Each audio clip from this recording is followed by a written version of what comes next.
All right, the meeting of the Atlantic County Board of Commissioners is called to order. In compliance with the Open Public Meetings Act of the State of New Jersey, adequate notice of this meeting of the Atlantic County Board of Commissioners was provided in the following manner. Published in the Press of Atlantic City and mailed to the Current, the Daily Journal, the Hamilton Gazette, and the Hamilton News, and has been posted on the bulletin boards in the county office building in Atlantic City, the Stillwater building in Northfield, and the county clerk's office in Mays Landing. We'll have an opening prayer. Our Heavenly Father, we ask thy blessing on this meeting and all those assembled here. May our actions be filled with kindness and forbearance, and may we ever be mindful of our obligations to each other and to thee. Amen. We'll have the flag salute right now. I pledge allegiance to the flag of the United States of America and to the republic for which it stands, one nation, under God, indivisible, with liberty and justice for all.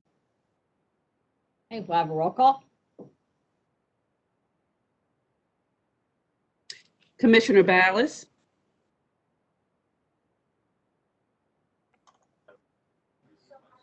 Oh.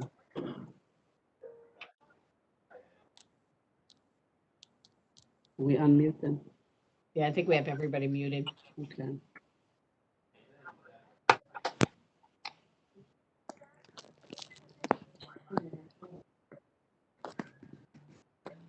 We have to mute everyone while we, okay, you ready? Okay. Commissioner Ballas. Here. Commissioner Bertino. Here. Commissioner Corsi. Present. Commissioner Days. Here. Commissioner Fitzpatrick. Here. Commissioner Gatto.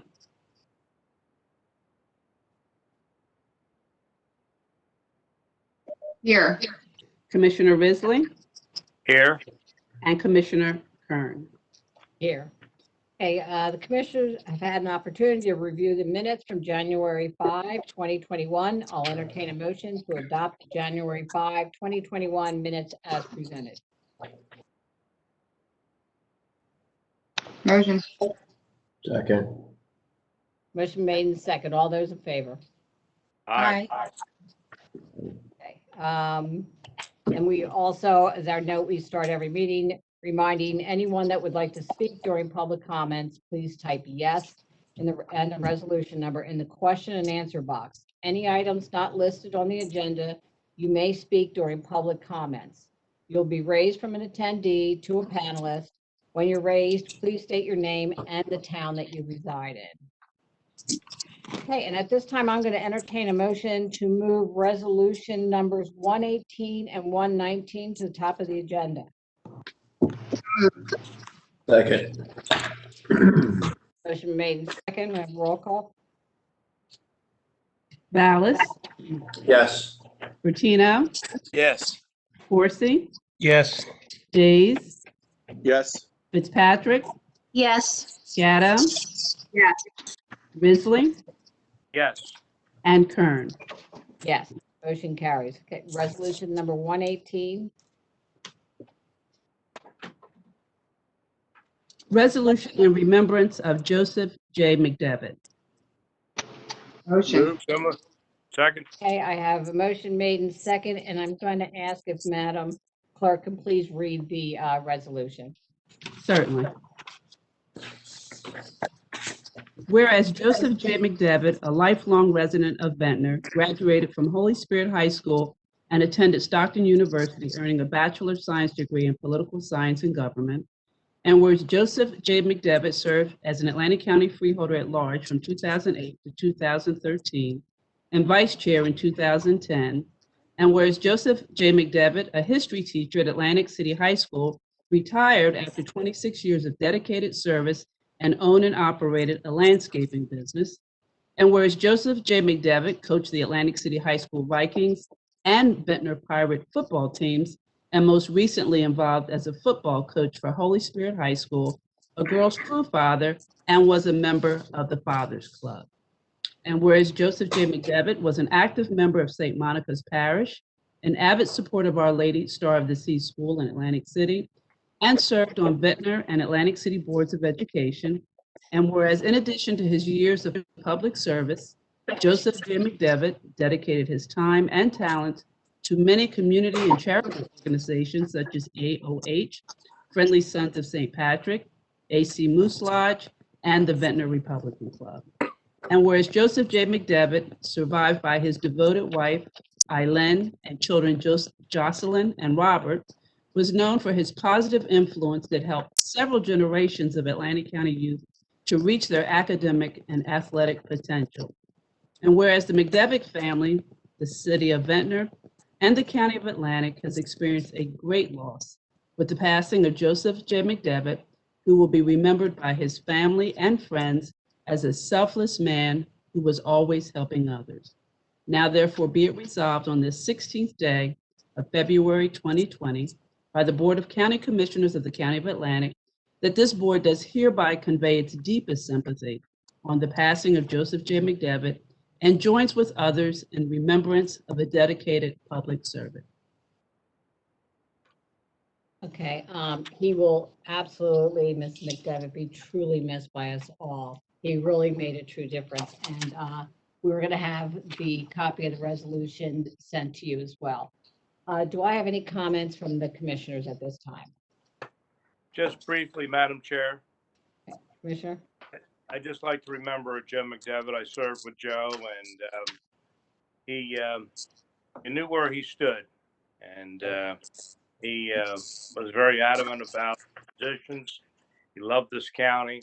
He loved working with the board, and he truly will be missed. He was a friend and a friend to me as well. Thank you. Thank you, Commissioner. Madam Chairwoman? Commissioner Dace. Yeah, thank you. I need to offer my sincere condolences to Joe's family. I ran for office 2 times with Joe. I spent a lot of times with him throughout Atlantic County. Often, as Commissioner originally said, Joe and I had the same ideas. We wanted to accomplish the same goals. We had different ways of getting there. It was a little rougher around the edges than I would have been sometimes. I still have real shirts in my closet that Joe graciously gave me when we were campaigning together. He will surely be missed by everyone in this county. And, that morning was a very difficult morning for me. I was going through my own COVID experience, and I don't know what else to say. And I wish I could have been there more for his family. And he will be sorely missed by everyone in this county. And again, my condolences. Thank you, Commissioner. Do we have any other commissioners' remarks? Seeing none, do we have any comments from the public? Hi, everybody. Just want to say thank you for everything that you've done for my family, for reaching out to us. Atlantic County Executive Dennis, thank you for reaching out. And Frank and everyone else on the panel. From my family, thank you. Thank you for everything. Thank you very much, Mr. McDevitt. Truly, truly, we thank you and your family for allowing him to do all the things that he has done throughout our entire community with the youth and just everybody. Do we have any other comments? Okay, roll call. Ballas, Yes. Burkina, Yes. Horsey, Yes. Days, Yes. Fitzpatrick, Yes. Gatto, Yes. Risley, Yes. and Kern. Yes, motion carries. So resolution number 119. Resolution in remembrance of Jim Brown. Motion. Second. Second. Motion's been made in second. Madam Clerk, can you read the resolution? Certainly. Resolution in remembrance of Jim Brown. Whereas Jim Brown was born and raised in Camden, New Jersey, and later moved to Mullica Township, where he and his loving wife, Mary, settled and raised their family. And whereas Jim Brown attended Camden County Votech studying horticulture, which, coupled with his experience gained as a child with produce, earned him a long, successful career as produce and floral product manager for the Southern Division of Pathmark Supermarkets to store manager until his retirement in 2006.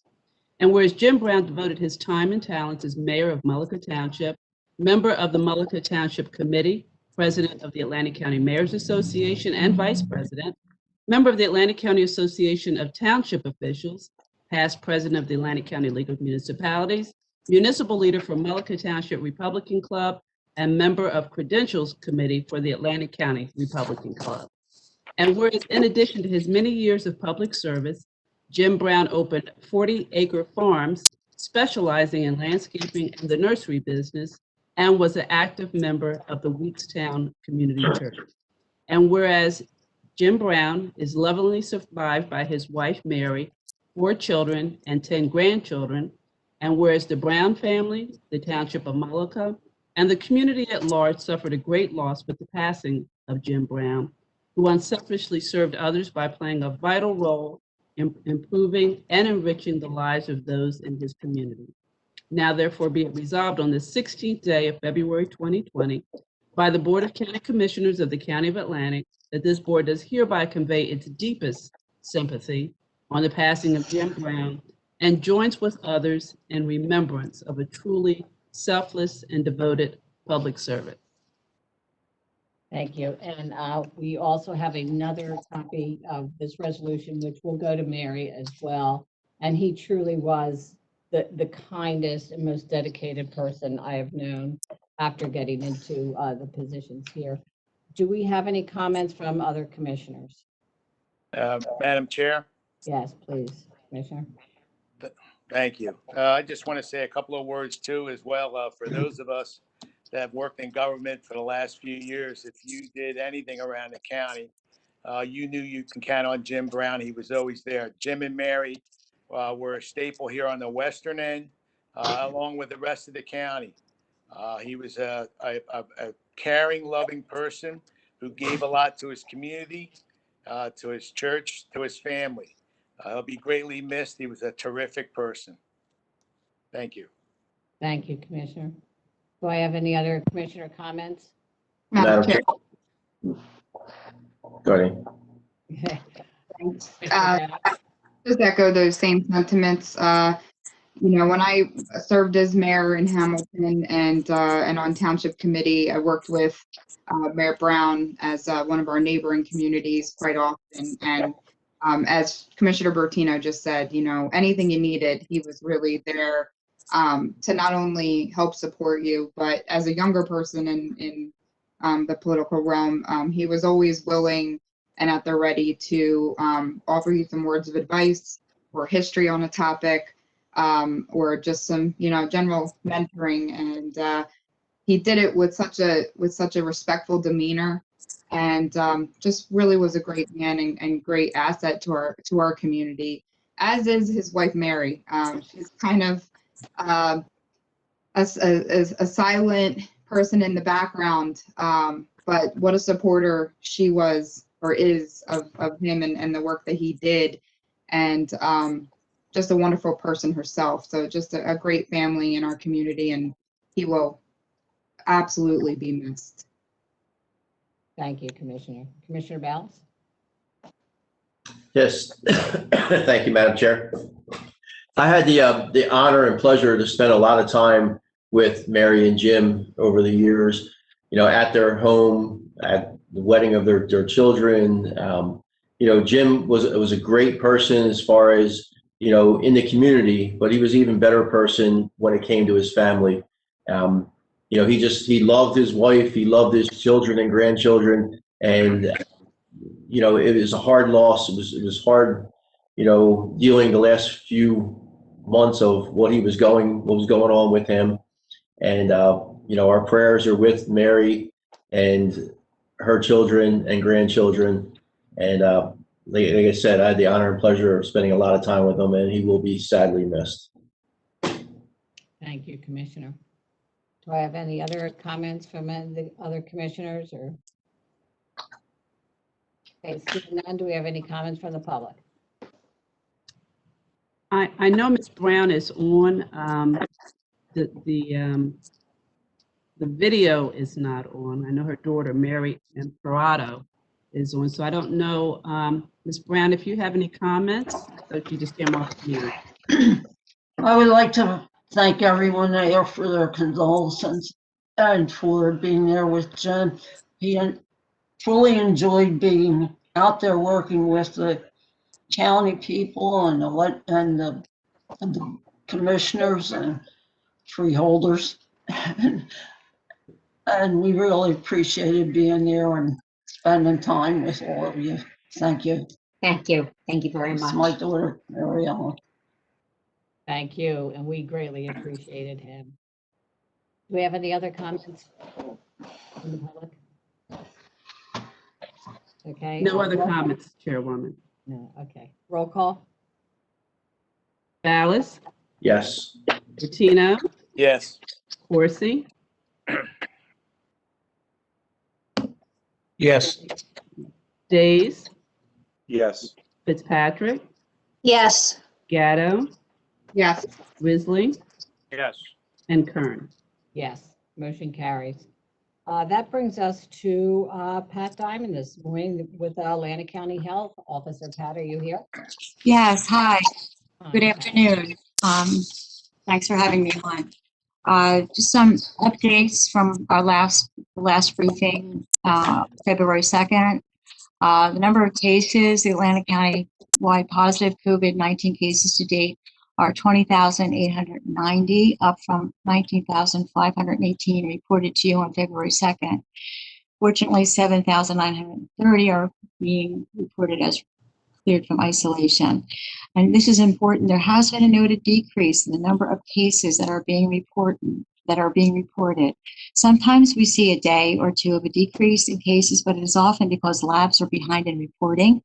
The next day, then it comes back up again. However, in looking back at the last 3 weeks, this past week we saw 679 cases compared to the previous week of 778, and the week before that of 1,205. So we are seeing a decrease as we're seeing across the state as well. Now, many of these cases that were reported positive continue to express that they have attended a family or a social gathering. So we really continue to caution everyone to be careful, make sure that, we're still taking those preventative measures. Unfortunately, there have been reports of 511 deaths, which is up from 468 2 weeks ago. Many of those individuals had underlying health conditions, but this is just as a reminder, as we have heard, that this disease can turn serious, so it has to be treated as very serious. And although we have vaccinations and we're rolling them out and they're increasing on a daily basis, the best way to deal with COVID is to prevent it. Fortunately, the level of influenza is still at a low level in our county, and our hospitals are really able to handle the cases that they have. They've seen decreases over the past few weeks as well. They're not noting either Shore or Atlantic Care Mainland or the city any needed resources. The daily updates and cumulative numbers continue to be reported on the Atlantic County government website.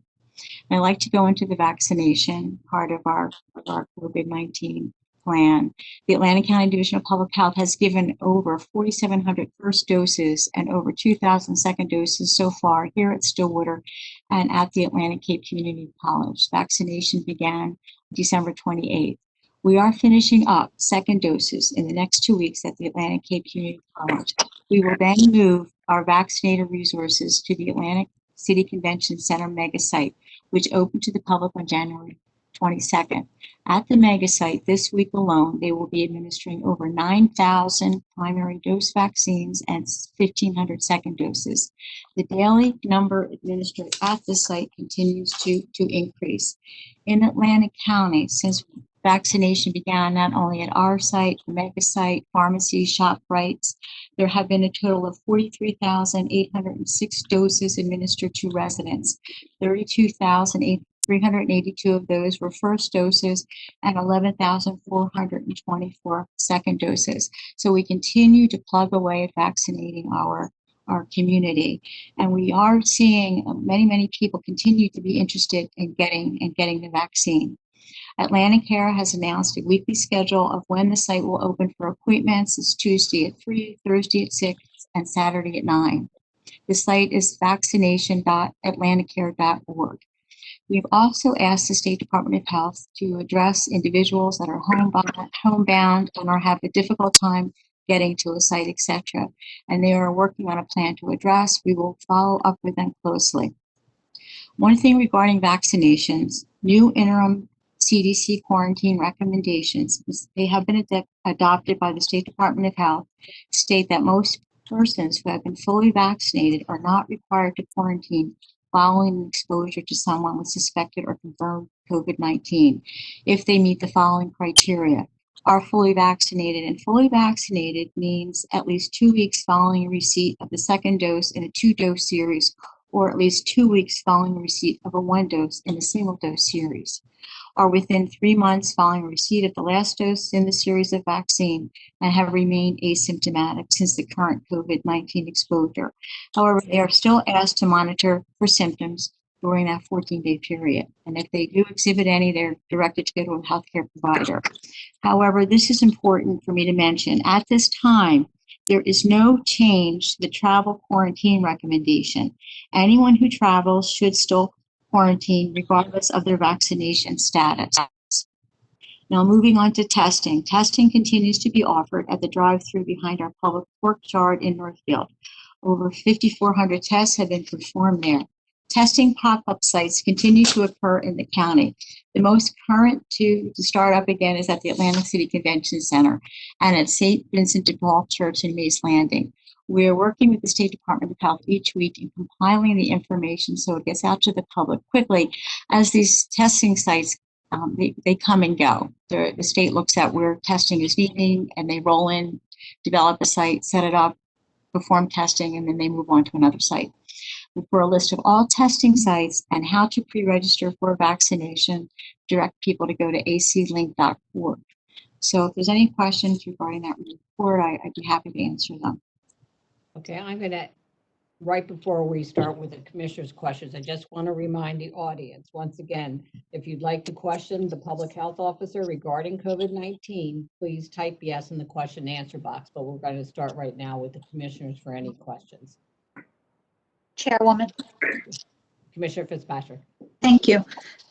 Pat, have you seen a decrease in testing numbers over the last few weeks? We have seen it, but we have really statewide. There's usually about 45,000 tests done, and for a variety of reasons, they have seen a decrease of 30 to 33,000. However, when you see a decrease, quite often you see number of positive cases actually percentage increase because you don't have that many tests as previously to evaluate the number of positives, and the positivity is actually also levels below 10%. Okay, that brings me to my second question. I saw on Friday a graph on the New York Times that talks about risk in each county in the country. And it says that Atlantic County is at extremely high risk. And the test positivity for the 14-day average ending Friday was 15%. Does that make sense to you? Or are we at extremely high risk? Well, they do take a look at certain areas as far as looking at a number of things, and positivity is one of the things. But in getting to look at that number, you have to look at a number of tests performed. And that's when I had spoke about these pop-up testing sites that come in and they look at our county and they say, we need to get a better handle on this. We really think it may be the lack of testing that's going on in the county, so they wanted to make it more accessible. And they set up at Galloway County Library for a while. They ended there, and now they're in St. Vincent de Paul Church in Mays Landing. They're back at Atlantic City Convention Center. So they really are trying to get a better handle on it by offering testing. So a lot of times when you have a high positivity rate, it is because there's not as much of a robust testing as in other communities.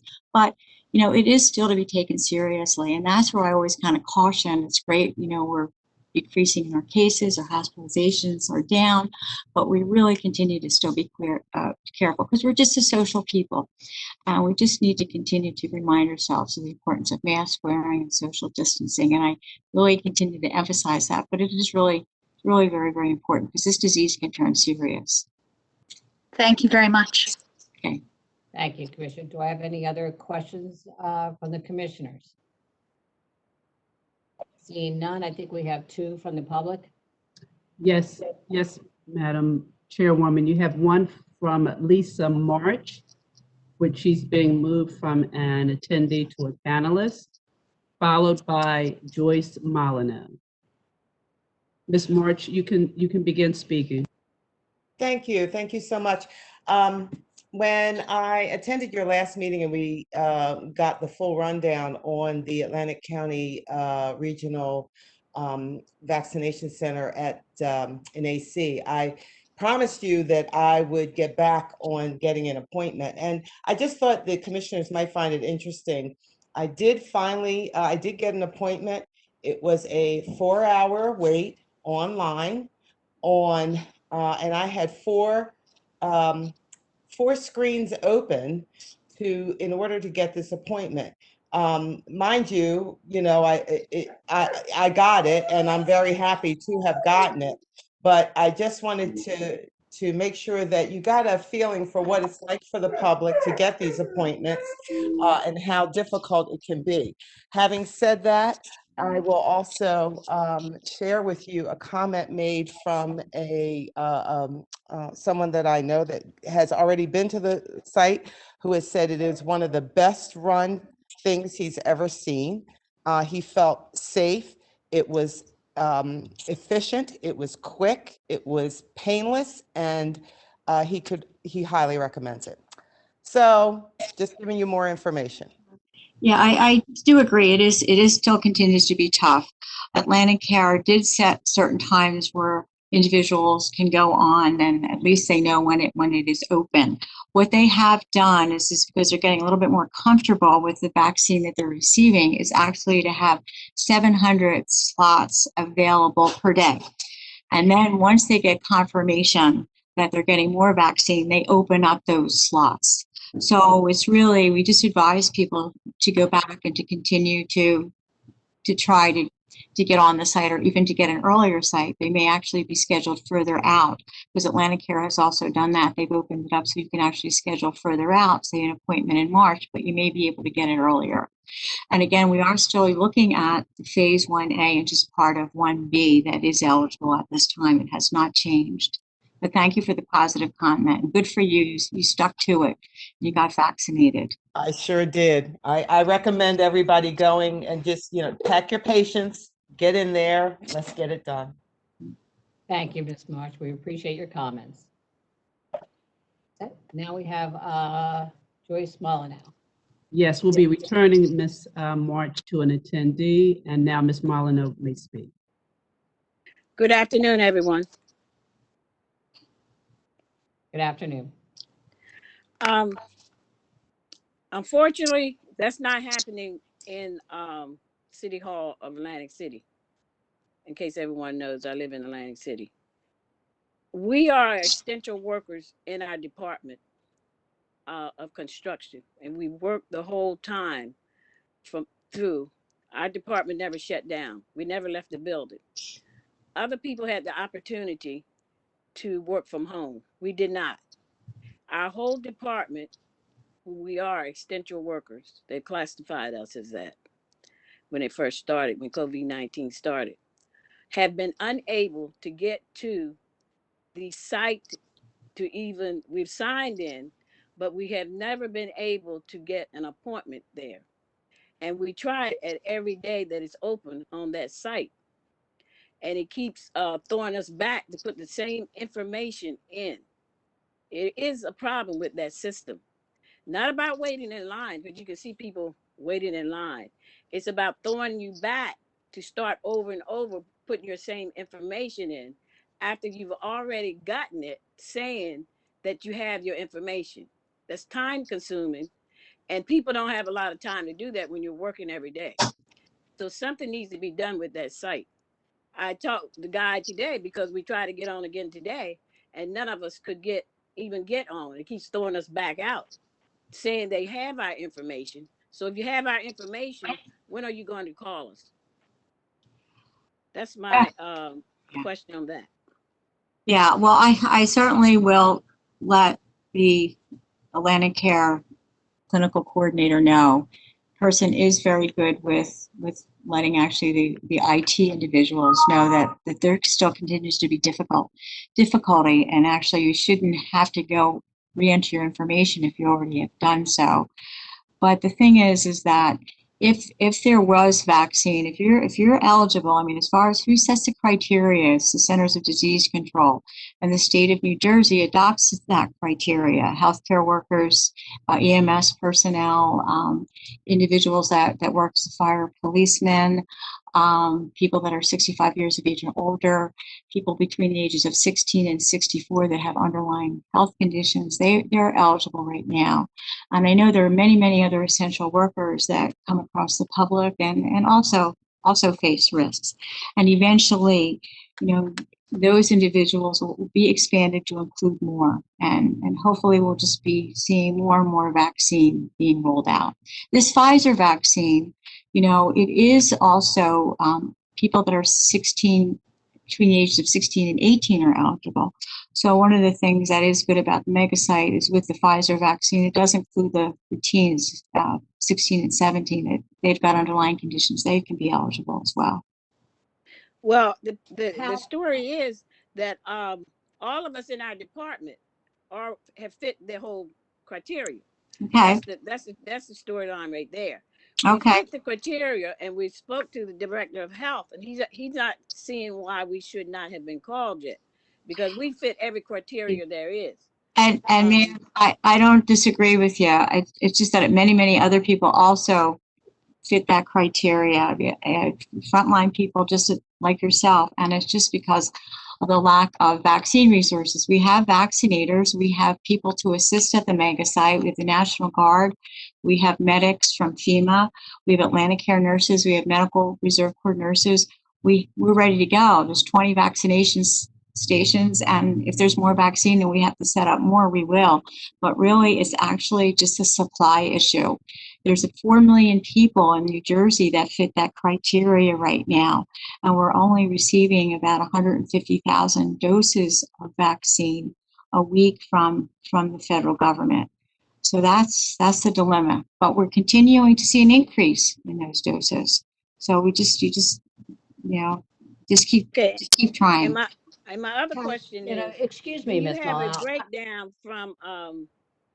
breakdown from the county of how many African Americans in each town, or are you getting one, that have taken that vaccine or are willing to take it? We are looking at demographics within the county, not only at our site, but also at the mega site as well, so we can determine where there are gaps. So we can look at outreach to those communities that are lacking the level of vaccinations. So we want it to be equitably distributed.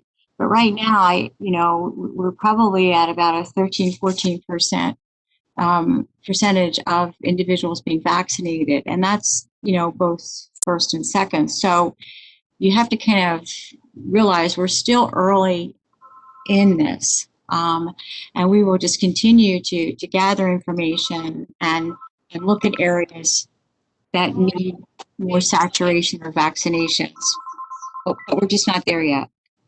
Pat, I want to make sure that that Ms. Mullin is going on the right site as well. Because, there's the state site, because when she says someone called her back, I don't know, are people calling back from the vaccination.Atlantic Care site? Right. I was going to say. No, I didn't say, I'm sorry. I did not say anyone called me back. They sent something back. They sent it through the email. And that's vaccination.atlanticcare.org. Correct. Is that what you went on? Correct. Yeah, you might want to double check that, Joyce, make sure that's the one. Because because that's the one that people are sitting on and it's going through, like a time frame. Just double check the site as well. We I'm not do that saying- site, but we do that every day. What I'm trying to say to you is, it's 20 people in our office, and they're all guys mostly, and they're of age, and we went through the whole thing when we first started, when they first signed us up. And we check back at every day that they have said that we could check in to apply to go into the vaccine. So we're doing that constantly. It's not like we're not doing it, and it is the right site. So what I'm saying is, if we are at the age, and I've talked to the director of health in City of Atlantic City also, and he's saying he don't know why we haven't gotten it yet either. He's supposed to be checking into it. So that's where we are, and it is something wrong with the site. Other Well- than that, I've heard people say that once you get in there, that it moves fast, it goes along smooth. It's the best operation in town, but you can't get in. Well, I'll bring up your registration concerns to Atlantic Care. But again, just keep in mind, there's many people now that want this vaccine. They did surveys back in November, and there was only about 48% of the population that were interested in getting a vaccine. Last month, they did another survey, and that increased to 78%. So many more people are interested in getting a vaccine. So it's tough, but hopefully it'll let up a little bit soon. Okay, thank you for the questions. Thank you. Thank you very much for being here, Ms. Molyneux. Thank you, Pat. Okay. Do we have any other questions? No more questions from the public. Okay, thank you again, Pat. You're doing a great job. Okay. Take care. Madam Chair, Yes, before Pat go off, let me just echo what Joyce Molyneux had said, and it's certainly accurate. Every day, we get employees who come up and ask the same question. Information has been taken, and they have not been able to receive it. We were going through first responders in the beginning, only to find out there was a number of police and fire who did not want it. Of course, you can't make them take it, but they did not want it. And early on, as you indicated, when they did the first surveys out there, it was real low and people weren't interested in taking it. I think the word is getting out now more and more to take the vaccine, and that, as you said, is in the 70% range. But it's an ongoing problem, not just for City Hall employees, but residents as a whole, waiting online to be able to get registered. Trying to get a live person is certainly out of the question, but we continue to try to get the information out to the public as much as can. I know that some of the churches have been participating in the urban areas regarding 100 vaccination shots had to be 65 and over. It seemed to be have gone well. And I think Atlantic Care was administering it in this area, but it's been up and down the state. But you still have people waiting. At some point, there was a list, Pat, and I don't know if it's still active. Do not waste, and you go on a call list. I don't know if that's still out there or not. I know some folks had went that route to try to get a shot and was successful. I get requests all the time. I'm sure most of my colleagues do. How can they get in touch where they can sign up to be on a waiting list? Because they try to, for example, Atlantic Care, as you know, Pat, they don't believe in wasting the shots or throwing it away. So if you're on that standby list, you're very fortunate to get in. But I don't know if that list that I just mentioned, do not waste, is still out there. Well, with their Pfizer vaccine, I mean, as far as their protocol, if there is doses left in a vial, they're using Pfizer. Okay, the Pfizer vials are very small. It's not Moderna where you can get 10 out of that vial. Pfizer's you can only get 5, 6 at the most. So it's less likely that there's waste, that there's extra doses. I can't say extra, but doses that are remaining. So their procedure, as far as if they have a list, I haven't heard that from them. I know that what happens is that who usually gets that are people that are volunteering there as vaccinators, because they're the ones that actually get on that list for that day, because they're working that day. and as a vaccinator. And so they would be then the first in line to get a vaccine. That's the only list that I have heard of at the mega site. Thank you so much. You're welcome. Thank you again, Pat. Okay, we don't have any more from the public, so that's going to bring us into our bond ordinance number 1 for the final reading. Bond ordinance providing for various 2021 capital improvements by and in the County of Atlantic, State of New Jersey appropriating $6,396,090, therefore, including a grant or grants received or expected to be received from the New Jersey State Library Construction Bond Act program, and authorizing the issuance of 15,286,000 bonds or notes to finance part of the cost thereof. Final reading. So moved. Second. Motion made and second. Any comments from the commissioners? Madam Chair, Yes. I do just want to highlight there are several budget-related items on today's agenda, including the ordinances, and then you'll see later on some of the budget resolutions. All of that has been reviewed by the budget subcommittee. You heard the key messages of the budget from county executive today. So there was no surprises to us as well. So all of this is all in part of executing the budget as presented, each of those items. Just wanted to highlight that. Thank you, Commissioner. Do I have any other commissioner comments? Seeing none, any comments from the public? No comments from the public. Okay, roll call, please. Alice, Yes. Bertino, Yes. Dorsey, Yes. Days, Yes. Fitzpatrick, Yes. Gatto, Yes. Risley, Yes. and Kern. Yes, motion carries. Capital ordinance number 1. Capital ordinance providing for various capital improvements, equipment, and furnishings in and for the County of Atlantic, State of New Jersey, and appropriating $3,133,243 from the Capital Improvement Fund and/or the Capital Surplus Fund to pay for the cost thereof. Final reading. So moved. Second. Motion made and second. Any comments from the commissioners? Seeing none, any comments from the public? No comments from the public. Roll call, please. Ballas, Yes. Bertino, Yes. Dorsey, Yes. Days, Yes. Fitzpatrick, Yes. Gatto, Yes. Risley, Yes. and Kern. Yes, motion carries. That brings us to ordinance number 1 for the first reading. An ordinance of the County of Atlantic authorizing and adopting an assessment on certain services furnished by hospitals located within the county's borders for the purpose of increasing funding to support the provision of necessary services by such hospitals to low-income citizens and provide new fiscal resources to the County of Atlantic. First reading. Okay, there will be no public comment on this ordinance for first reading, but I'm an Associates is here today. If any commissioners have a question, they will also be available for questions in the public of the meeting. Any commissioners have any questions or? Yeah, I have one. Madam Chair, can we Yes. just have one of the commissioners move and second this motion, please? Motion. Second. Motion made and second.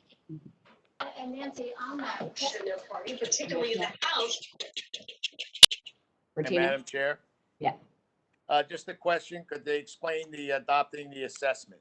I think that's just something as a bond ordinance. As an ordinance, I'm kind of curious for them to explain. I'm sure it's part of what they're going to do anyway. Thank you, Commissioner Rottino. Can you all hear me? Yes. Hi, this is Ashlyn Vicuña. I'm with Iman Associates. Thank you for the opportunity to comment on the ordinance. So Ordinance 1 authorizes the Atlantic County to impose an assessment on hospitals who furnish inpatient services within the county's borders. And in addition to that, to enter into an agreement with the state of New Jersey to transfer 91% of the funds collected by this assessment to the state for the purpose of generating new Medicaid funding for Atlantic County hospitals. This is part of the County Option Hospital Fee Pilot Program which was enacted in November of 2018 by the New Jersey State Legislature. If adopted, and once the required federal approvals are obtained, the ordinance would enable the county to generate $33.5 million in new funding for local hospitals to support services for low-income individuals in Atlantic County, as well as $2.4 million in new funding for the county to use at its discretion. This ordinance specifically outlines all the relevant components of the assessment on Atlantic County hospitals as required under the enabling statute, the state enabling statute, and subsequent regulations. Key provisions of the ordinance include the assessment amount, the basis of the assessment, its frequency, duration, and use of assessment funds. It outlines the hospitals that are subject to the assessment, the county's methodology for calculating the assessment, the county's notification, collection, interest, and appeals processes, the county's obligations in the event of the program's early termination, and the county's authority to enter into this separate transfer agreement with the state and the provisions to be included in that agreement. And please let me know if there's any additional questions or explanation that I can provide. Yeah, I have one more, if I may. Commissioner Bertino? Thank you. What happens if the neighboring county doesn't approve the assessment in the hospitals in that area? Are the people, the low-income citizens, provided with the same services across county lines? Since the state of New Jersey, in its infinite wisdom, instead of imposing it across the state equally to everyone, is asking the counties to vote on it locally. So this county option program is a pilot program. There's specific criteria that the state developed to do it on a county by county basis. These provider assessments are very prominent nationwide. They're usually done at the state level, but the county of the state of New Jersey decided to do this at the local level and do it on a county by county basis to sort of test out this type of program. Okay, Jerry, can you give just a little bit of an update too? Because I know you and I have had some conversations about this.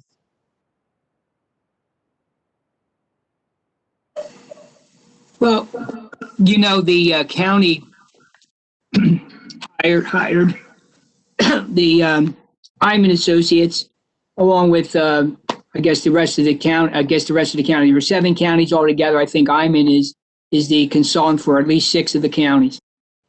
The process that we will follow, you know, was laid out that we will do an assessment. Once a plan is approved by the state, it's gone to the state. We're waiting for a final approval. We will then assess the hospitals. The hospitals will, you know, send the money to the counties. We're allowed to take 9% of whatever is the assessment.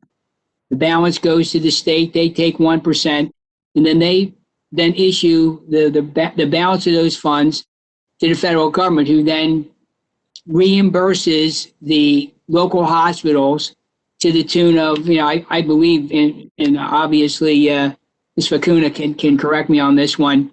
I think they give something to the effect, I think it's roughly $31 million and get back roughly $60 million. So the hospitals will receive money to utilize within their facilities. And the design, and again, you really should get this from Ms. Facuna, the design of the program is the fact that there is charity care, as you all know, and hospitals, you know, have the option to charge for Medicaid. And hospitals who charge Medicaid, as you know, are getting less of a reimbursement than the hospitals who don't charge Medicaid. They charge, you know, the full cost. So that's really the thrust of this is to assist hospitals that are charging the Medicaid rate. And again, you know, Ashlyn, you're there. Why don't you jump in and correct me, or, you know, expound on that if you can. Yeah, exactly, Jerry. The point of the program is to reimburse hospitals who have a disproportionate amount of uncompensated care.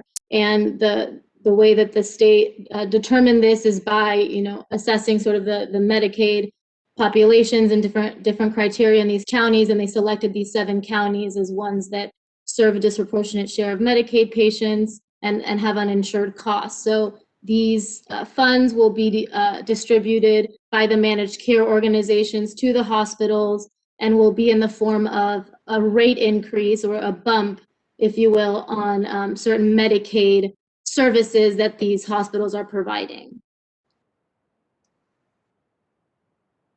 Madam Chair, just one quick question again.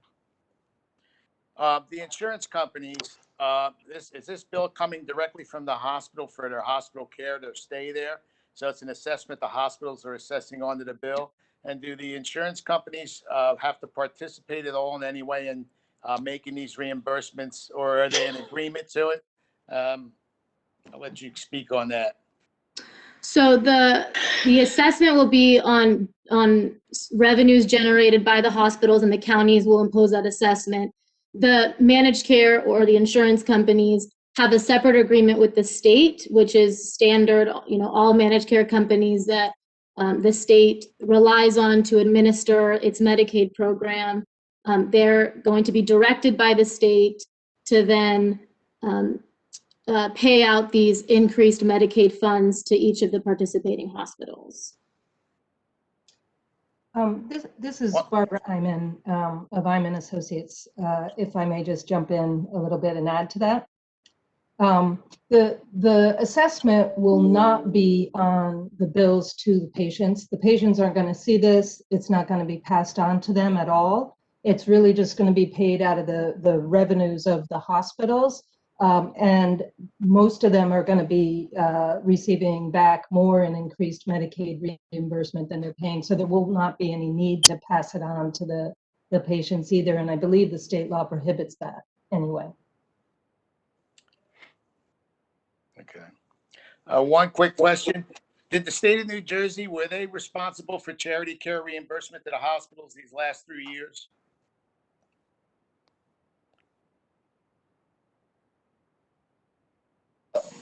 Yes, I believe they do. I believe they do. They can answer, but yes, they do pay the charity care. That's correct. Yeah, so your question was, the state of New Jersey paid for charity care? Yeah. Yeah, yes, they did. They do. For charity care reimbursements for hospital care. Yeah, but it still doesn't cover all of the cost, and Medicaid reimbursement, as Ashlyn mentioned, does not cover all of the cost of Medicaid patients, and then there's all the charity care costs. So in terms of whether hospitals in other counties will be required to still provide services, and they're still going to be providing these services in other counties that don't have this program. They'll just have less resources to do so, which is why, the thought is, I think, that if the pilot program works out, it can get expanded elsewhere, but they chose really to start with the counties where the hospitals had the greatest need.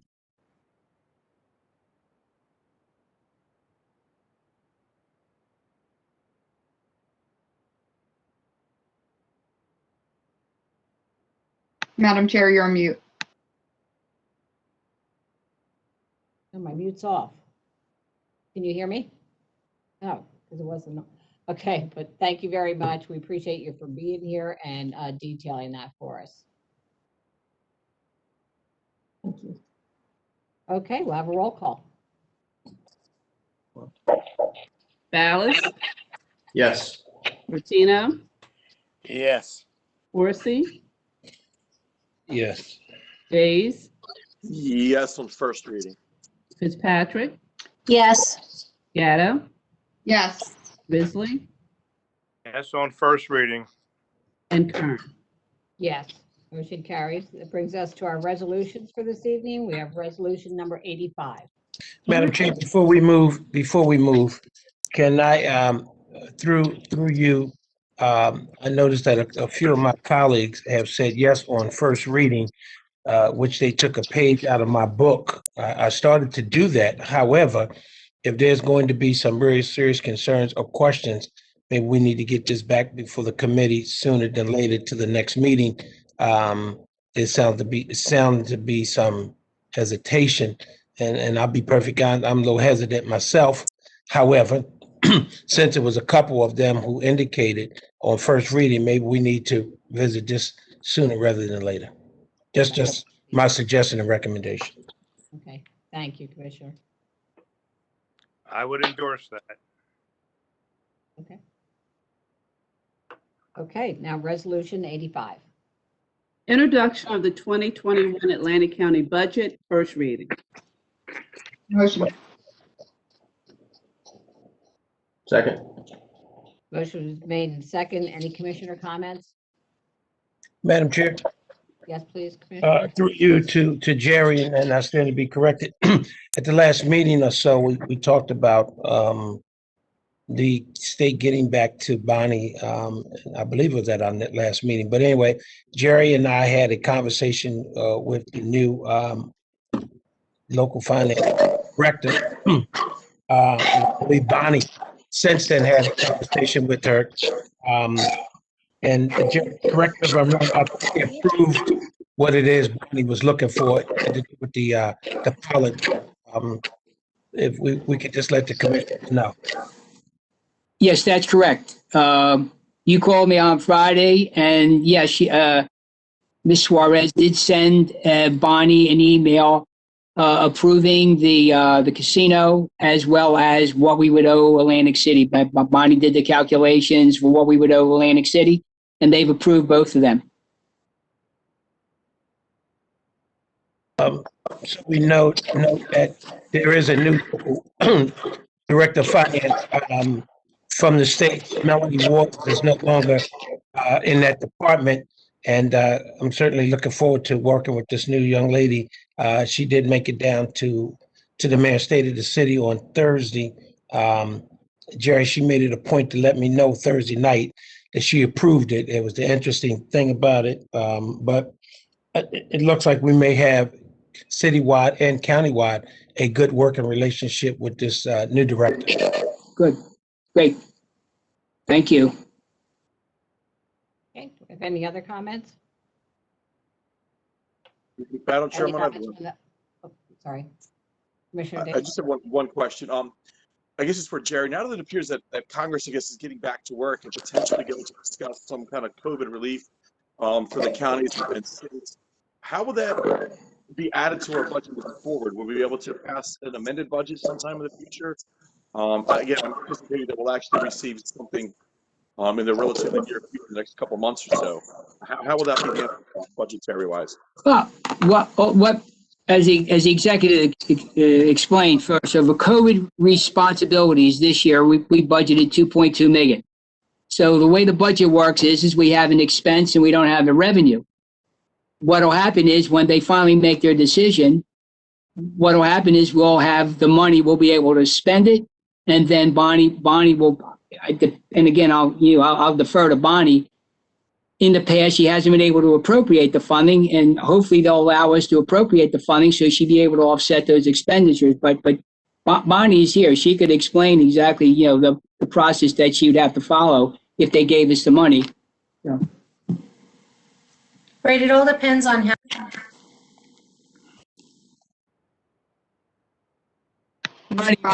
Bonnie, you're muted, Bonnie. Thank you. It all depends on how the funds come to the county. There was a portion of the money last year that we received that was considered reimbursement based only, which means we submitted a report of expenditures, we offset the appropriations with those revenues. Or if it's considered a grant, we would add it on as a Chapter 159 resolution that you're familiar with, and we would have the revenue and the appropriation for those dollars. All right, thank you. You're welcome. Do we have any other commissioner questions or comments? Okay, seeing none, is there anything from the public? Yes, Chairwoman. We have Creed Pogue, who will move from an attendee to a panelist to ask his question. Okay, He's ready. Mr. Pogue? Thank you. I guess my question, part of that may already have been asked by Commissioner Days. But I'm recalling for municipal budgets, if the budget is introduced and then new revenues come in, then the only thing you were allowed to do with it was, in essence, artificially reduce the tax levy. Which if it was a one-time thing, then you would wind up having a big bump in the subsequent year. Since potentially, and obviously we don't know what the final numbers are going to be, $350 billion nationwide, could have a major effect, and it would kind of depend on how some of that is handled for the previous year or going forward. Honestly, I was wondering whether it was at all prudent to potentially delay introduction just so there's no potential issues with depending on how that money actually comes through, is distributed, et cetera. Well, let me say, I shouldn't hold up the budget, and I'll let Bonnie, since she's already explained how much money we got last year, and it doesn't really impact your budget. So why don't you go through that, Bonnie? So, if I understand you correctly, what you think is because they give us money, that's considered revenue, and that will impact next year's budget. So let Bonnie explain how she handles that. Well, first, just a comment. In 2020, the dollars that we received from the CARES funding didn't come until sometime in October, even though this pandemic started in March. So there was a delay, and there were expenses that we had to actually cover until some funding came through. So with that said, again, like I mentioned to Commissioner Days, it all depends on how the funding comes to us and how it's presented. The dollars, we got $1.9 million last in 2020. That was reimbursement based. And again, those dollars didn't come until late in the year. And then there was funding that came in as grants. There were some private grants, and that comes in as a revenue and an appropriation. So there should not be anything that I would consider state aid as part of those dollars that may come in 2021. But if I'm not answering your question, if you want to clarify it, that would be great. Madam Chair, I appreciate Ms. Linlaw on that. I think we're all saying the same thing a little differently, and that's fine. I was just trying to get an understanding of, I didn't know for sure if the same rule applied to the county that applies to municipalities, but if we're figuring the likelihood is that it won't be state aid, and hopefully it'll be much, much sooner than October, hopefully perhaps sometime in March or April 1st, then, that's fine. I just was going to ask that question because certainly sometimes there's various strings that are attached, and not to try to throw out a number, but if they're talking about $350 billion in New Jersey's 3% of the population, and Atlantic County is 3% of the state population, that could be a relatively significant number. But even if that's cut in half or by a third or whatever, but I'll let you all work on the technical part from there, and thank you again very much. Thank you, Mr. Vogt. I think we have another one, Michelle Brunetti.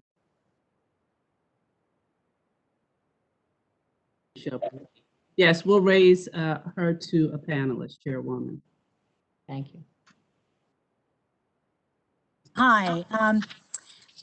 Mike, it's kind of along the same lines. Would the tax rate be impacted? Would it fall if the federal government money comes through?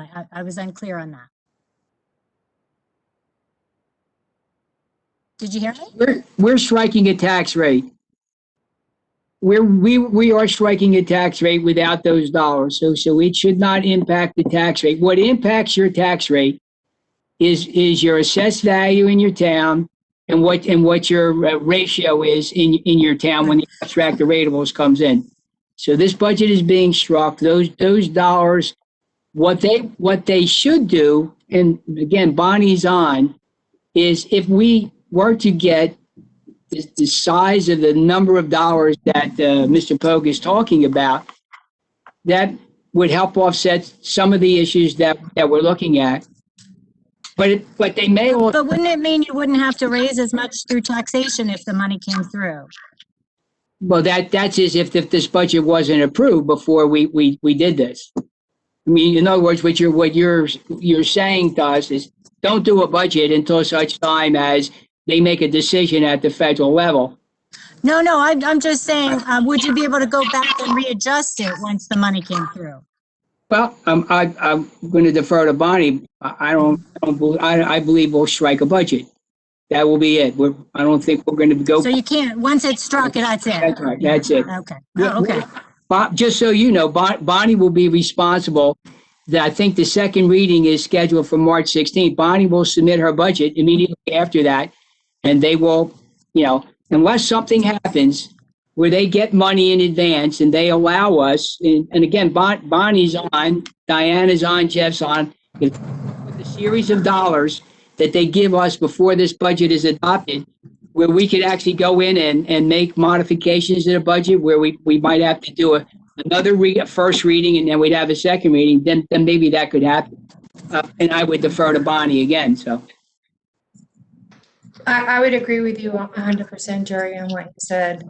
I mean, we've included as many grants as we have in this introduced budget because the direction from local government services is any award letters that you have at the time of introduction need to be included in your document. Likewise, if some significant amount of money came between now and adoption, we would be the state DCA would not approve me to move forward with adoption and would require us to do an amendment to the budget. Okay, thank you. Okay, thank you. Do we have any other comments from the public? No other comments from the public. Thank you. Roll call, please. Ballas, Yes. Rutino, Recuse.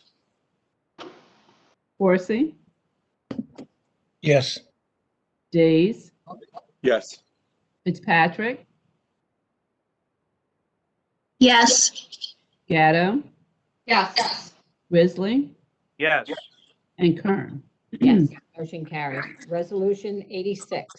Atlantic County Public Health Annual Budget Notice 2021, first reading. Motion. Move. Second. Motion made in second. Any comments from the commissioners? Seeing none, any comments from the public? No comments from the public. Okay, roll call, please. Ballas, Yes. Rutino, Yes. Horsey, Yes. Days, Yes. Fitzpatrick, Yes. Gatto, Yes. Risley, Yes. and Kern. Yes, motion carries. Resolution 87, please. Atlantic County Library Annual Budget Notice 2021, first reading. Motion. Second. Motion made in second. Any comments from the commissioners? Seeing none, any comments from the public? No comments from the public. Okay, roll call, please. Ballas, Yes. Bertino, Yes. Horsey, Yes. Days, Yes. Fitzpatrick, Yes. Gatto, Yes. Risley, Yes. and Kern. Yes, motion carries. Resolution 88, please. Resolution to exceed the county budget appropriation limits and to establish a 2021 cap bank NJSA 48:4-45.14, first reading. Motion. Second. Motion made in second. Any comments from the commissioners? Seeing none, any comments from the public? No comments from the public. Thank you. Roll call, please. Ballas, Yes. Bertino, Yes. Horsey, Yes. Days, Yes. Fitzpatrick, Yes. Gatto, Yes. Risley, Yes. and Kern. Yes, motion carries. Resolution 89. Resolution adopting the tax levy cap to be applied to the 2021 county budget. Motion. Second. Motion made in second. Any comments from the commissioners? Seeing none, any comments from the public? No comments from the public. Okay, roll call, please. Ballas, Yes. Bertino, Recuse. Corsi, Yes. Days, Yes. Fitzpatrick, Yes. Gatto, Yes. Risley, Yes. and Kern. Yes, motion carries. Resolution 90, please. Amending an agreement with the State of New Jersey Department of Community Affairs, Division of Local Government Services for the Local Government Emergency Fund Program to extend the term date, no additional amount. Motion. Second. Motion been made in second. Any comments from the commissioners? Seeing none, any comments from the public? No comments from the public. Okay, roll call, please. Ballas, Yes. Bertino, Yes. Corsi, Yes. Days, Yes. Fitzpatrick, Yes. Gatto, Yes. Risley, Yes. and Kern. Yes, motion carries. Resolution 91, please.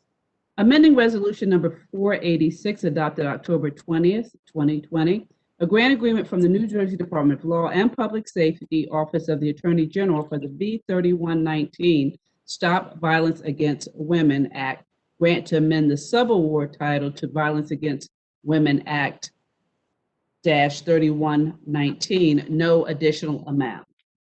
Motion. Second. Motion made in second. Any comments from the commissioners? Seeing none, any comments from the public? No comments from the public. Okay, roll call, please. Ballas, Yes. Bertino, Yes. Corsi, Yes. Days, Yes. Fitzpatrick, Yes. Gatto, Yes. Risley, Yes. and Kern. Yes, motion carries. Resolution 92, please. Amending Resolution Number 485, adopted October 20th, 2020, a grant agreement from the New Jersey Department of Law and Public Safety Office of the Attorney General for the V3118 Stop Violence Against Women Act grant to amend the subaward title to Violence Against Women Act 3118, no additional amount. Motion. Second. Motion made in second. Any comments from the commissioners? Seeing none, any comments from the public? No comments from the public. Okay, roll call. Ballas, Yes. Bertino, Yes. Corsi, Yes. Days, Yes. Fitzpatrick, Yes. Gatto, Yes. Risley, Yes. and Kern. Yes, motion carries. Resolution 93. Amending Resolution Number 407, adopted September 15, 2020, a grant agreement with the New Jersey Division of Criminal Justice Office of Victim Advocacy for the Victims of Criminal Act V0117 grant to amend the subaward title to VOCA V-0119, no additional amount. Motion. Second. Motion been made in second. Any comments from the commissioners? Seeing none, any comments from the public? No comments from the public. Okay, thank you. Roll call. Ballas, Yes. Bertino, Yes. Corsi, Yes. Days, Yes. Fitzpatrick, Yes. Gatto, Yes. Risley, Yes. and Kern. Yes, motion carries. Resolution 94, please. Amending Resolution Number 537, adopted November 10th, 2020, a grant agreement from the New Jersey Department of Military and Veterans Affairs for Veterans Transportation Assistance to extend the termination date and provide additional funding, net increase $8,500. So moved. Second. Motion made in second. Any comments from the commissioners? Seeing none, any comments from the public? No comments from the public. Okay, roll call, please. Ballas, Yes. Bertino, Yes. Corsi, Yes. Days, Yes. Fitzpatrick, Yes. Gatto, Yes. Risley, Yes. and Kern. Yes, motion carries. Resolution 95. Amending Resolution Number 351, adopted August 18, 2020, a grant agreement from the New Jersey Governor's Council on Alcoholism and Drug Abuse for participation in the Alliance to Prevent Alcoholism and Drug Abuse to reallocate countywide activity funding, no additional amount. Motion. Second. Motion been made and second. Any comments from the commissioners? Seeing none, any comments from the public? No comments from the public. Okay, roll call, please. Ballas, Yes. Martino, Yes. Corsi, Yes. Days, Yes. Fitzpatrick, Yes. Gatto, Yes. Risley, Yes. and Kern. Yes, motion carries. Resolution 96, please.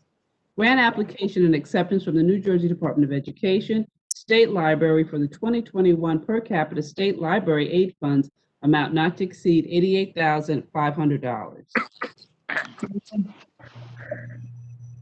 Second. Motion been made and second. Any comments from the commissioners? Seeing none, any comments from the public? No comments from the public. Okay, roll call, please. Ballas, Yes. Martino, Yes. Corsi, Yes. Days, Yes. Fitzpatrick, Yes. Gatto, Yes. Risley, Yes. and Kern. Yes, motion carries. Resolution 97, please. Grant application to the New Jersey Department of Transportation for the fiscal year 21 annual transportation plan, amount not to exceed $6,942,114. Motion. Second. Motion made and second. Any comments from the commissioners? Seeing none, any comments from the public? No comments from the public. Okay, roll call, please. Ballas, Yes. Bertino, Yes. Corsi, Yes. Days, Yes. Fitzpatrick, Yes. Gatto, Yes. Risley, Yes. and Kern. Yes, motion carries. Resolution 98. Grant application to the New Jersey Transit and the United States Department of Transportation for Section 5311 funding pursuant to the Federal Transit Act, funded amount $373,811.11, county cash match $124,603. Motion. Second. Motion made and second. Any comments from the commissioners? Seeing none, any comments from the public? No comments from the public. Okay, roll call, please. Ballas, Yes. Bertino, Yes. Corsi, Yes. Days, Yes. Fitzpatrick, Yes. Gatto, Yes. Risley, Yes. and Kern. Yes, motion carries. Resolution 99, please. Grant application to the New Jersey Department of Human Services for the 2021 statewide respite care program, amount not to exceed $181,850. So moved. Second. Motion made and second. Any comments from our commissioners? Seeing none, any comments from the public? No comments from the public. Okay, roll call, please. Ballas, Yes. Bertino, Yes. Corsi, Yes. Days, Yes. Fitzpatrick, Yes. Gatto, Yes. Risley, Yes. and Kern. Yes, motion carries. Resolution 100, please. Grant application and acceptance from the State of New Jersey Department of Law and Public Safety, Office of the Attorney General for the state fiscal year 2021 Law Enforcement Officers Training and Equipment Fund, amount not to exceed $11,481. Motion. Second. Motion made and second. Any comments from our commissioners? Seeing none, any comments from the public? No comments from the public. Okay, roll call, please. Ballas, Yes. Bertino, Yes. Corsi, Yes. Days, Yes. Fitzpatrick, Yes. Gatto, Yes. Risley, Yes. and Kern. Yes, motion carries. Resolution 101, please. Grant application and acceptance from the Local Efficiency Achievement Program, County Coordinator Fellowship Grant to be used for the hiring of a fellow to identify and advance shared service opportunities, funded amount $50,000, county in-kind match $40,260. Motion. Second. Okay, we have a motion and a second. Any comments from the commissioners? Yeah, Madam Chair, Mayor, Commissioner? can someone explain this to me a little bit more? This looks like a back running deal going on right here. So, can somebody kind of explain this to me? Almost looks like something we just did for, our county coordinator, Famika. And now it looks like you come into a different, I could be wrong, but these same numbers, seems to appear. So please, Madam Chair, if the administrator be able to explain to me what this is. Yes, it's just a renewal grant. Frank was told to put in the grant again. Originally, just so you know, the original grant was supposed to be effective January 1 of 2022. They've now asked Mr. Formica to put the grant in starting July 1st. So that's why you're saying this. So instead of having us on a annual basis, they're going to put us on a state fiscal year, starting July 1. So the next grant officially will be July 1st. But let me ask you this question, Jerry. I can smell a rat. But if we just hired her, and the salary, and just follow me. Somebody's getting some feedback and I don't know where. We just hired Mr. Famika and his salary was 40,000 and some change. We talked about the county in-kind match, and plus the $50,000, which I raised the last time, and you indicated to me that that was going towards health insurance. The question I have is are you, at the end of the day, is the salary $90,260? His salary will be 40,000. He'll be eligible for an increase next year, January 1, or actually sometime in December when he was hired. And the rest of the money, I'm just going to pull this 1 second here. When you say entitled, why you pulling that, Jerry? When you say entitled to a raise, what kind of raise?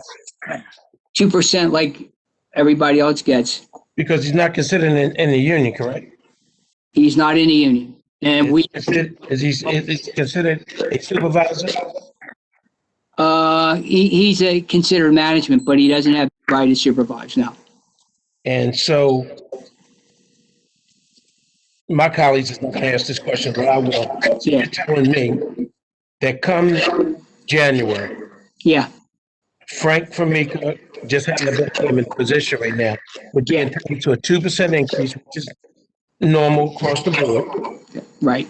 But if his salary is $40,000, that health insurance to me at 50,000 seems to be kind of high. If that's what you actually using that $50,000 for, seems to be kind of high for that. So the estimated fringe benefits, are, well, according to this grant, if you should have that attached, is $32,760. That's a family. Okay. Whatever we don't use in the salary line item for his salary, we will amend the grant to use it for whatever we need it for. And again, that could be increase in salary. Well, he would only get 2%. Whatever else is in that line item would go for anything else that we would require. So listen, let me be very clear to my colleagues. Yeah. Understand this is a grant.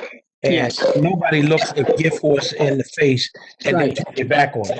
Right. I just want some clarification.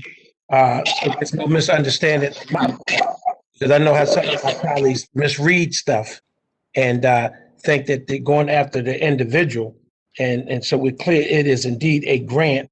The salary is 40,000 plus a 2% whenever that's going to occur. And the family package in terms of insurance is somewhere around $33,000 a year. And according to your comments, Jerry, whatever's left over, you use it at your discretion. You on mute, so I don't know what that meant. Gary, we would use it for whatever programmatic issues arose during the year. So that's the only part that concerns me, whatever is the part that concerns me. But would it be fair to say, whatever's additional's left over, you could use it for office equipment or supplies or something to help him along the way in terms of his performance as the shared service coordinator? Jerry, unfortunately, I can't read lips, and you keep going on mute. Okay, yes. Yes, we've given him the computer, we've given him a printer, we've given him all that. What he might be able to use it for is there's at least one shared program that we may need additional funding for. And so we'll use it for that program if we get to that point, correct? No, not a problem. And the other thing is, I'm done with it, and again, it's a grant, and I get it. At some point in time, will you be considering, or the administration considering having him with like a secretary or an aide? As at this point, we're not considering that. No, we're not. But again, it just happened to be Frank in it now. It could be somebody else in the next time. That's correct. It just happened to be Frank this time around. That's correct. Yep. Okay, I think I'm clear.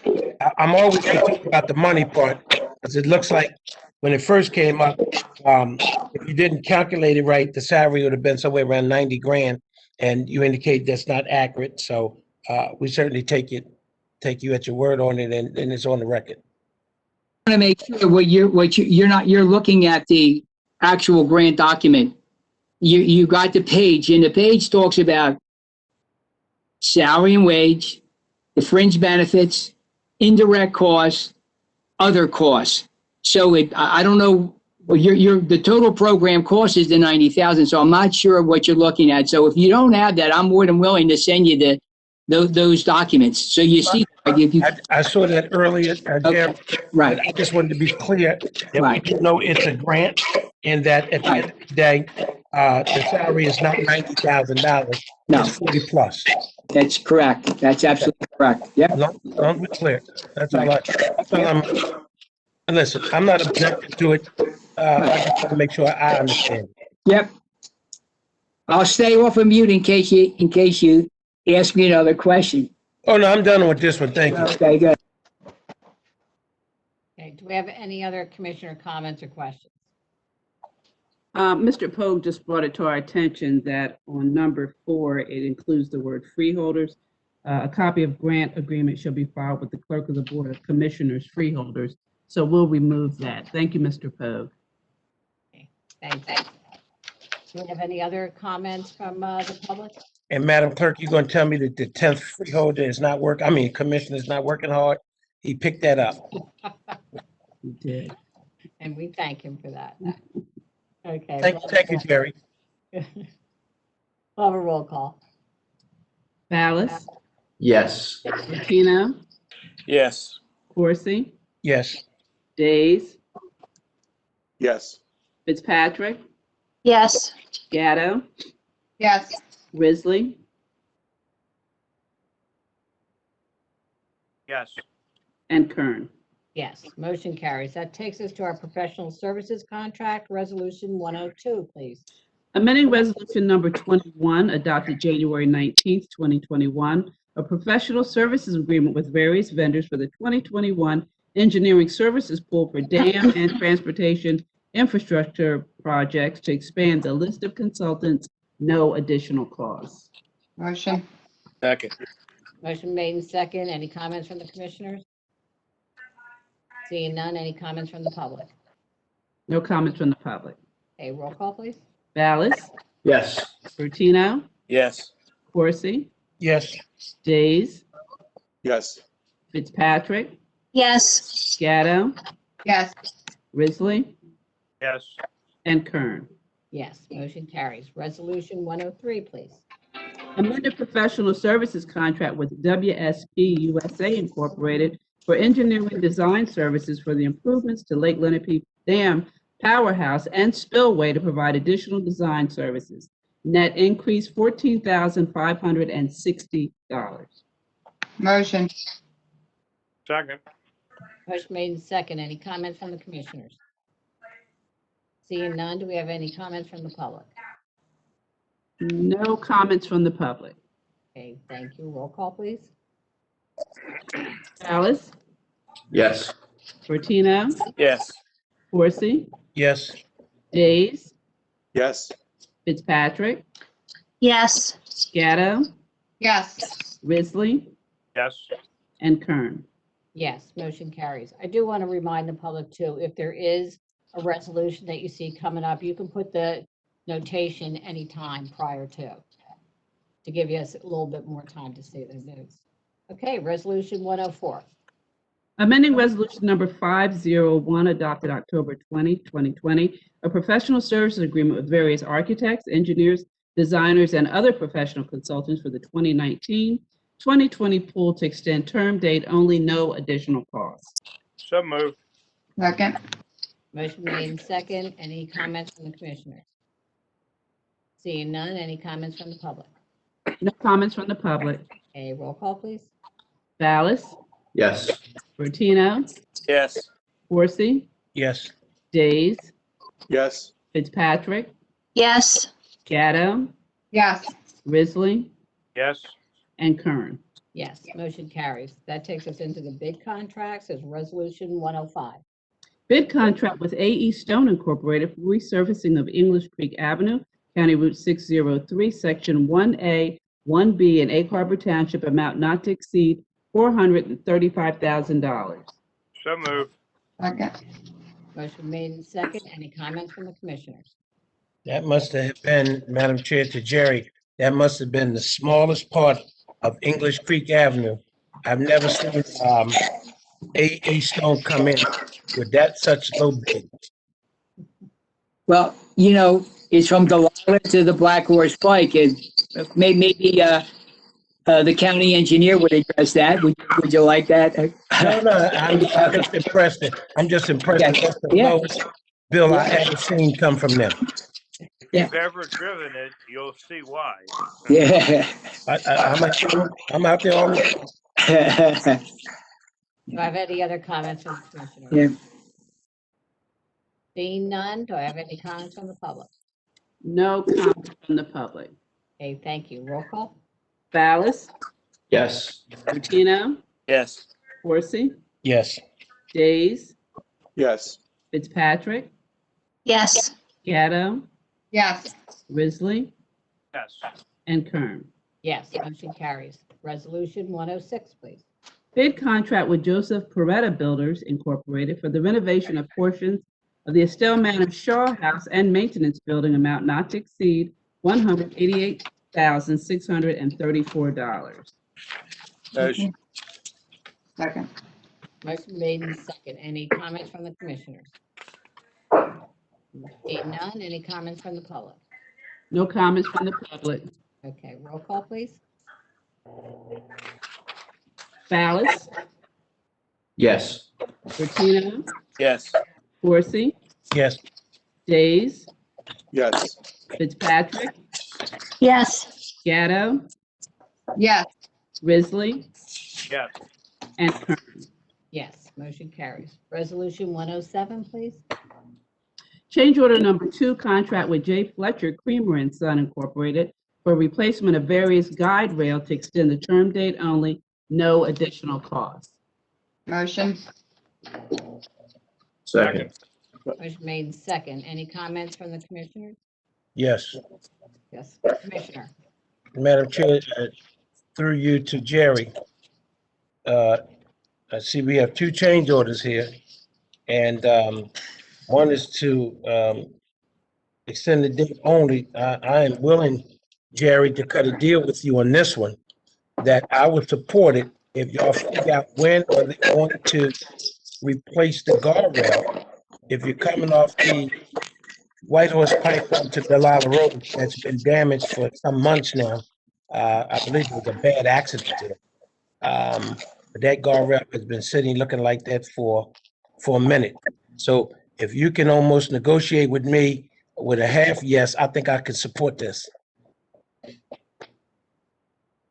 Let me say this to you. I'll have to go look, but maybe Mark or John could tell you whether or not it's our guide rail or state guide rail. We'll have to look at that. On Delilah Road? Are you talking about before you come off or when you're just coming off? When you're coming on, when you're coming off if you're leaving Atlantic City, going on to Delilah Road. Going on, okay. I thought you were talking about the accident you called me about last week. Negative. No, sir. Okay, great. We'll look at that then. Okay.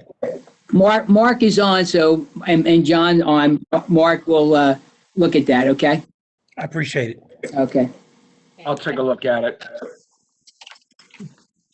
Thank you, John. I'm gonna go for it only because y'all both said, and I got a whole bunch of witnesses. So look at it. Well, you know what this is, right? You understood what this was. Mark had recommended several different kinds of contracts that we have on call. Okay. One of them was guide rail, one was paving. And so this is the on call. So when there are things like that you guys might see traveling around the county, this is why we got that contract done. So noted. Yeah. Thank you. Any Good other one. comments from the commissioners? You know, Madam Chairman, while we're making deals here, there's pretty badly damaged on Moss Mill Road between Smithville Boulevard and Pickney Road in Galloway. There's been a lot of flooding there. Now, there's a giant orange cone that's actually now in the water on the side. So if we're looking at guardrails, the county's responsible for, I'd like to have that one taken a look at as well. Mark, did you hear that? Commissioner, There's a couple sections of guide rail on Moss Mill Road in Galloway. One is out near Pomona Road. Yeah, this one is by that sharp curve that's right there. Barrel there. Commissioner Days is referring to is close to Old Port Road. There's a culvert underneath that, timber culvert. We're also looking at that timber culvert for replacement. But we're working on, trying to put that all together in one project. Yes, that guide rail's been beat up for a lot of years, and it's holding together, but we need some major improvements there. I had a meeting with Galloway Township last week, and that was part of the discussion we had with Galloway. But that is our guide rail, our culvert, and we're looking at replacing it. Okay, if we're talking about the CM1, it's actually down. It's damaged, and there's a big orange cone that's also fallen over. So while we're making deals, I'm going to make sure that one was on the agenda as well. So thank you. Thank you, Commissioner. Thank you, Mark. Do we have any other comments from our commissioners? Seeing none, any comments from the public? No? Roll call, please.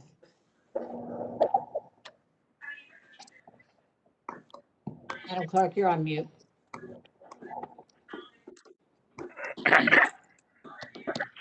Ballas, Yes. Rotino, Yes. Horsey, Yes. Days, Yes. Fitzpatrick, Yes. Gatto, Yes. Risley, Yes. Kern. Yes. Motion carries. Resolution 108, please.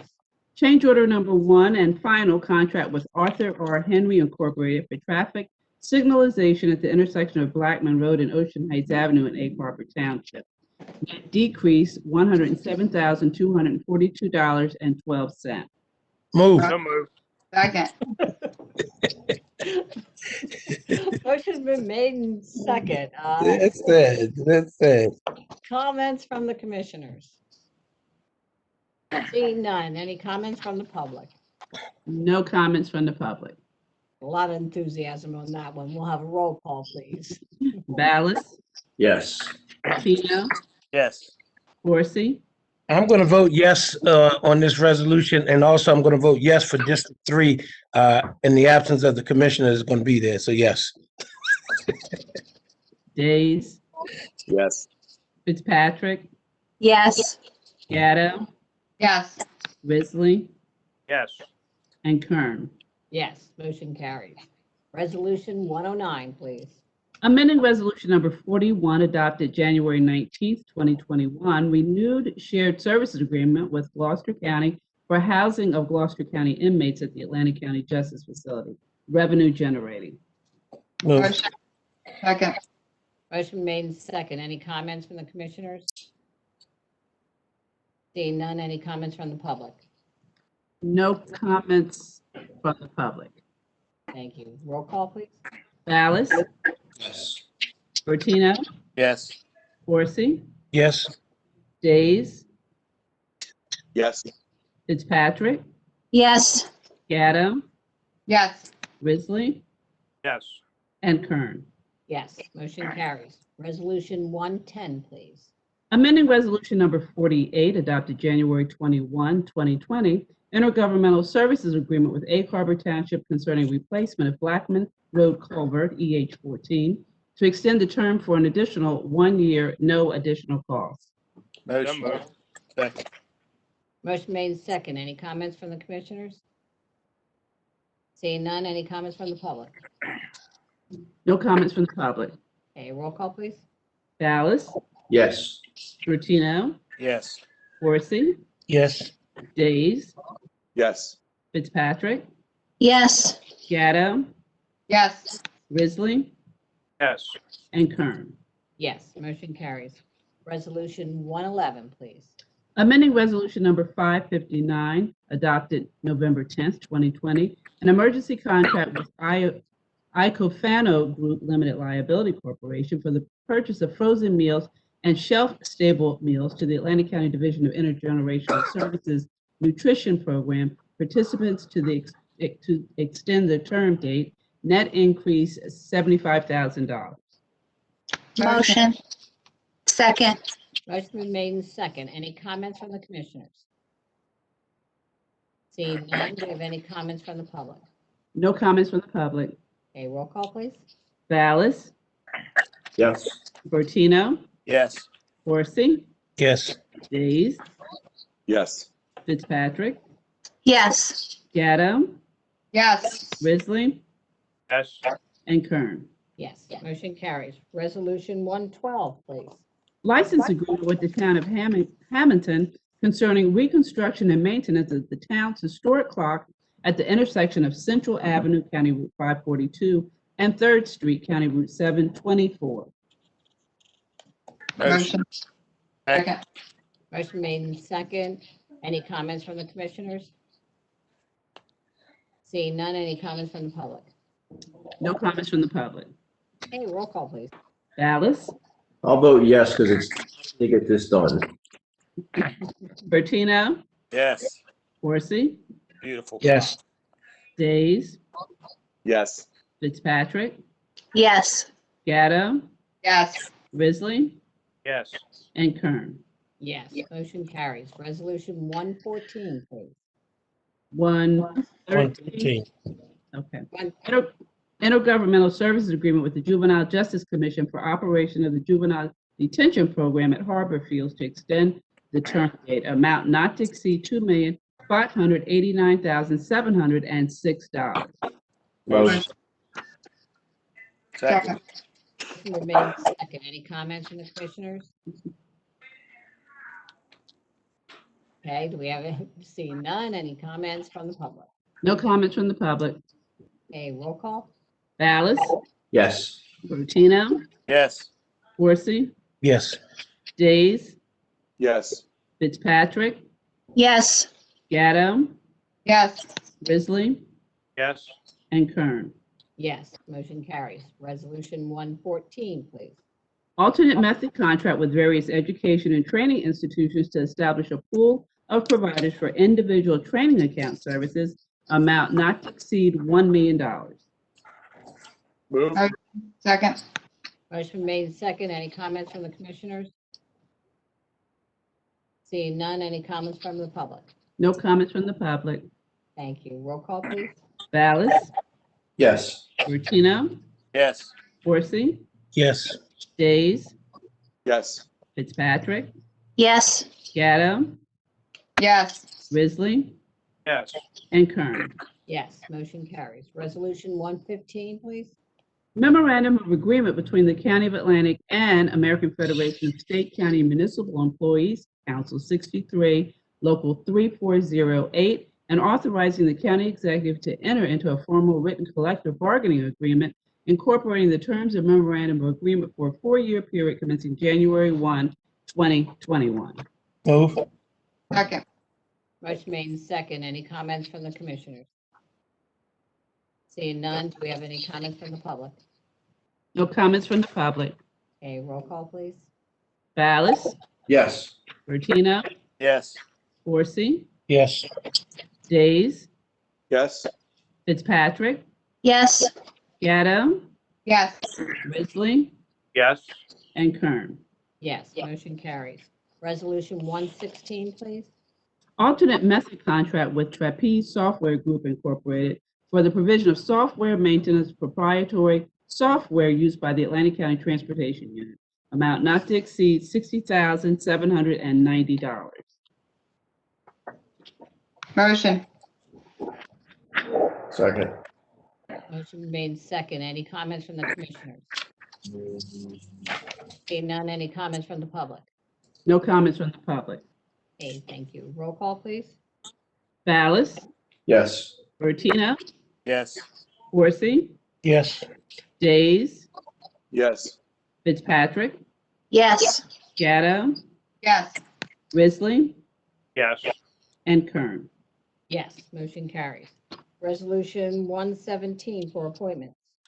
Reappointment of Mary Jo Bernardo, Crystal Mays, Samantha McManus, Joy Papadimitriou, and Lori A. Vermeulen to the Atlantic County Advisory Commission on Women for terms that expire on February 28, 2024. Move. Second. Motion made in second. Any comments from the commissioners? Seeing none, any comments from the public? No comments from the public.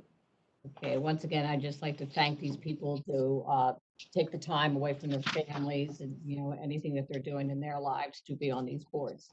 Have a roll call. Ballas, Yes. Bertino, Yes. Horsey, Yes. Days, Yes. Fitzpatrick, Yes. Gatto, Yes. Yes. Risley, Yes. and Kern. Yes, motion carries. Okay, that brings us into our commissioner sponsored. We have resolution 55. Chairwoman, Yes. if I may, it was my intention to bring this resolution off the table today and replace it with text that was more focused on unity than blame. But that language, for whatever reason, never made it to the commissioners this week. And so I will leave it on the table and offer my comments on resolution number 121. Okay, thank you, Commissioner. Sure. Do we have any other comments for the commissioners? Yes, Madam Chair, if I may, to my colleague, are you indicating you sent language over or you never sent it over? I sent it on Tuesday last week. And who did you? It was not distributed. For whatever reason, I said in my email that I wanted to replace this text with that text, but I can't do that because nobody ever saw it. So I want to put this to bed. The situation. I get that part. I'm trying Okay. to find out, was there a breakdown of communications, or did you click the button or you didn't click the button to send it? Did our attorney get it? Did the clerk get it? I don't know. Where did you send it? That's the question I'm asking. Well, hold on, and I believe I sent it to the attorney, the clerk, and the chair. Commissioner Fitzpatrick, I'm going to take the blame for that. The instructions from the attorney, if it had come off the table, then we were going to send it out to each of the commissioners today. So I'll accept fault with that. It was just my understanding, since it was on the table, it remained there. The action was it had to come off the table, and then the new language would have been inserted. So I take blame for that I did not get that out, because I just understood it a different way. So please accept my apologies. Absolutely, Madam Clerk. It was my understanding that it had to come off the table, and then the new language would be discussed when it was off the table, all in the same meeting. So it was confusing for sure. Listen, not to point the finger, I guess I'm taking a little back, because even the clerk, with all due respect, we have an attorney, he should have sent something out to all of us saying that this is, because I was not aware that that's how it worked. in terms of to take it off the table to add language. Going forward, I certainly ask our attorney to make sure that that is very explicit and clear going forward. Now, some of my colleagues, they know everything, so they probably knew that was the rule in the regulations, but I did not know. That's how it worked. Because this would have been the third meeting, was pulled one meeting, didn't come up at the next meeting, it's on the agenda this time. For whatever reason, don't worry about pointing the finger. I just hope we can make it correct going forward. And that if there's going to be some type of delay, let's put it in writing. And certainly, I don't hold my clerk responsible at all, but I am going to put some of this onus on the attorney. He gets paid a lot of money to advise us. So, no, but seriously, going forward, I certainly hope that we can clean up that. I was not aware that that's how it worked. There were, Fairness to the process. I did receive email communications. I'm not going to publicly talk about those communications because it's an attorney-client privilege communication. But without getting into the nature of it, I can tell you I definitely communicated about how to deal with this and the correct way to deal with it. And I'm not so sure that the actual change and amendment should have been included in the agenda, to be frank with you, because technically it's tabled and you have to take it off the table to then discuss how you might amend something. So I don't know that the clerk necessarily needs to be blamed. And I communicated this, and I'll just leave it at that.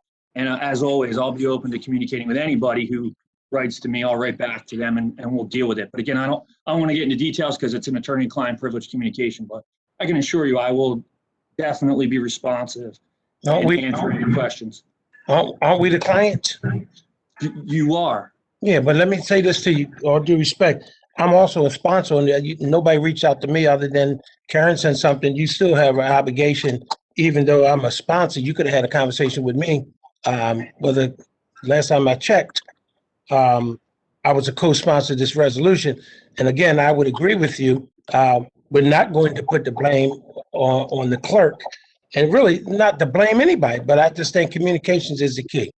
Yeah, so that's a fair point. I received a specific communication with certain people on the email, and I responded to that group. So if I should have maybe realized you weren't on that initial communication, I'll own that for sure. And I'll make sure you're included to the extent I can recall or remember that you were a sponsor. That's a different issue, but I hear what you're saying.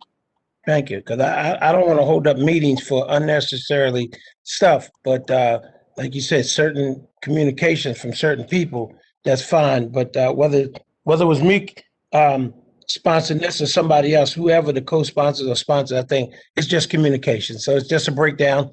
It was a disconnect, and we hope that going forward, we don't see this as a repeat. Yeah, just I guess I'll leave it what I said. We can talk privately if we need to. We'll leave it at that. No problem. okay, so noted. Do we have any other commissioner comments? Madam Clerk? Yes, if we could we get basically a description from Mr. Adrian as to the process when something is tabled, how to get it back on and amend it? That way it could be emailed to each commissioner? Yes, and in the future. And again, I was responsive to a certain group of people on this side of the email. So when something is tabled, it technically has until the subsequent meeting, and then it expires. It's referred to as dying on the table. However, Commissioner Fitzpatrick did raise it as an issue that she wanted the tabled resolution to come up in this meeting and have it placed on the agenda. So the way it's supposed to work is, if something's on the table and it remains on the table, it needs to get voted upon to take it off the table. So that's the way it should look. And then if you wanted to amend that tabled resolution after it came off the table, you would then discuss whatever amendments you may want to make to a resolution, and then vote on the form of that resolution in the form of an amendment, and then ultimately vote about whether or not the commission wants to adopt that revised resolution. That's the process of how it should unfold. That's what I understood, but how could we possibly talk about language that nobody saw. Well, that's what's tricky about it because it's tabled. Well, So, I was going to untable it today like you instructed me to do, and then have a conversation about new language. But it was never distributed.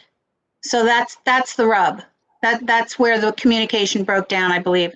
And this is an unusual situation. There's, I really have no harm, no foul. It's okay.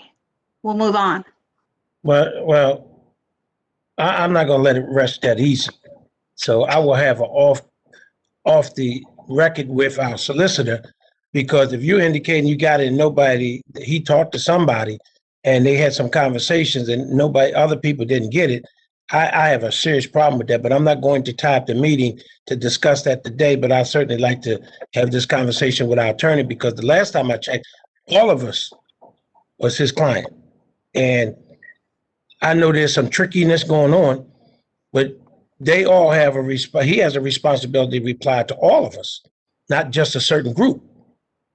Because, which brought me to 2 weeks ago when we had to replace Roger, and only a certain group of people on this call, on this meeting, met to select this gentleman. Not that I had any objection to this gentleman, knew nothing about him, but a certain group of them got together. That's how they picked who they wanted. But I'm still a client, and they still have a responsibility and an obligation to share that information, whether I agree with it or disagree with it. But going forward, I don't expect that to happen again. And if it does, it will not be nice conversations. And I'll leave it at that. yeah, and just, I don't want to drag this out longer than everybody else, but I responded to everybody on the email, Commissioner. Yeah, I'll just leave it at that. Okay. So I look forward to talking to you privately about it without airing everything that doesn't need to be aired. I understand, no problem. But going forward, this will be the last time I'm going to make exceptions to the rule, because I don't mind filibustering and I don't have nothing to do. But I can stay here all night. But going forward, I hope we have a better communications. Again, no matter what side of the aisle it's on or what their opinions are, I think we all should be shared the same information. And I'm assuming, we grown enough to make a sound decision, or whatever decision we make, we live by it. But I'm a little taken back by today's activity. But again, I'm willing to talk to you. It will not be tomorrow, so I can tell you that a lot of stuff happening tomorrow, but maybe before the week is out. Whenever you want, call me. Thank you. Okay, thank you, Commissioners. Do I have, okay, we're taking this off the table. Does that require any vote? No, staying on the table. Oh, okay. Well, I meant taking it off the agenda tonight. I apologize for that. Okay. Okay, so noted. Resolution 120.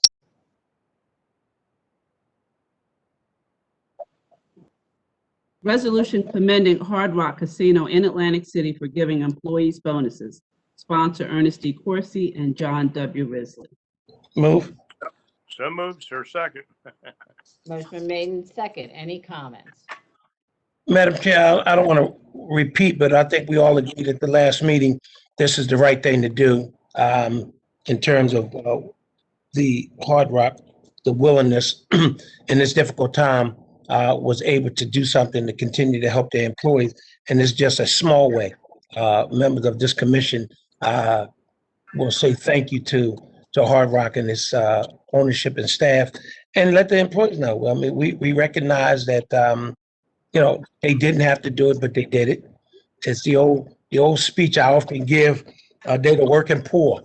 They pour our coffees, they park our cars, they make our beds, they take 2 buses every day to get to work, but they come to work every day. But the fact that Hard Rock saw it not robbery to reach out to give them a little bonus, that little bonus, some people probably went a long ways, believe it or not. So I think that's basically what we wanted to do here today, to show Hard Rock and others how much we appreciate what they've done. Thank you, Commissioner. Do I have any other comments from our commissioners? Agreed. Thank you. Madam Chair. Yes, Commissioner. Yeah, so again, this is a great accommodation for Hard Rock. on last year on their 1-year anniversary, they came forward and were going to give 5 different charities in the area $20,000. The day of the event, they upped that to $40,000. They gave $200,000 to five not-for-profits in the area, one of which I'm involved in, which is Advanced-R, which is formerly the Women's Center. And I can't say enough about Hard Rock. They do a great job in and for Atlantic City and for Atlantic County, and this is a well-deserved mention honoring of Hard Rock tonight. Thank you. Thank you, Commissioner. Do we have any other comments from our commissioners? Seeing none, do we have any comments from the public?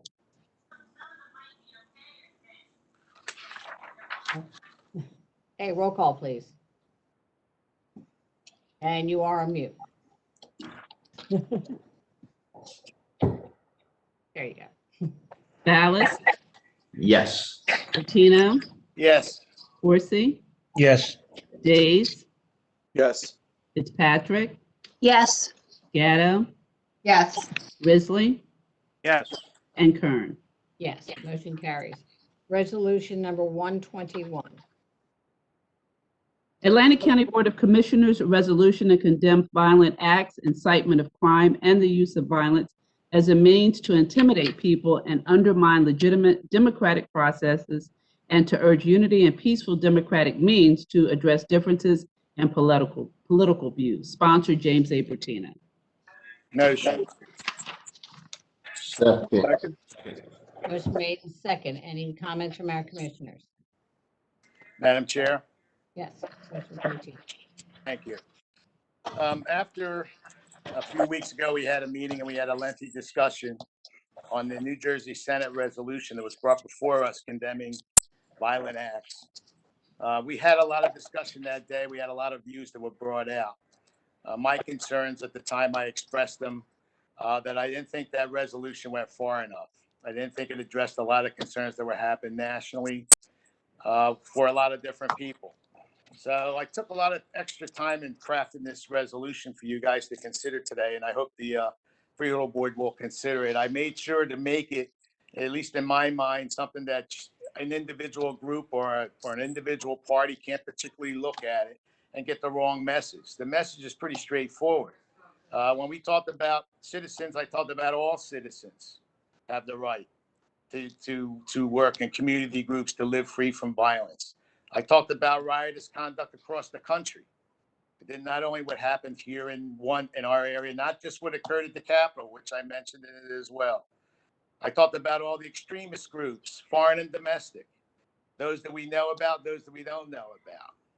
So I took a lot of time in crafting this because I really believed, as I said at the time, I thought the Atlantic County Board of Freeholders can do better than that resolution. If you want to send a message to the people we represent and to the people around the country, you take a stand on this. There is no other way but the democratic process.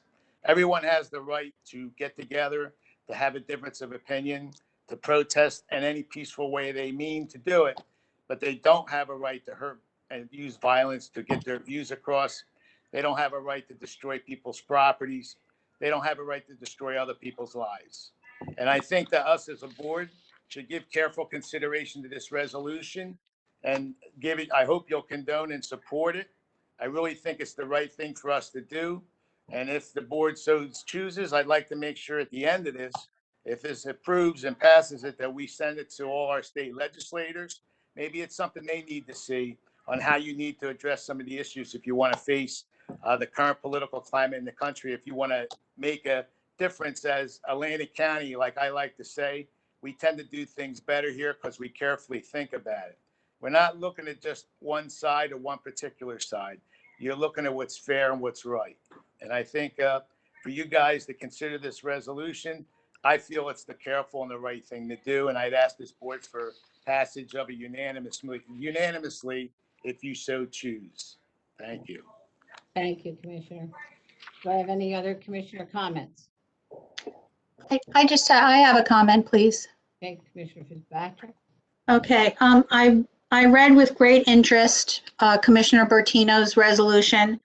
And I think that his effort to make it nonpartisan was well done. However, I would add somewhere in here, and I think it best fits in the third paragraph on the second page, where he says, whereas violent insurrections by riotous individuals and riotous groups must be condemned absolutely and in the strongest terms. I think that that is the place to say that words matter, especially from leaders.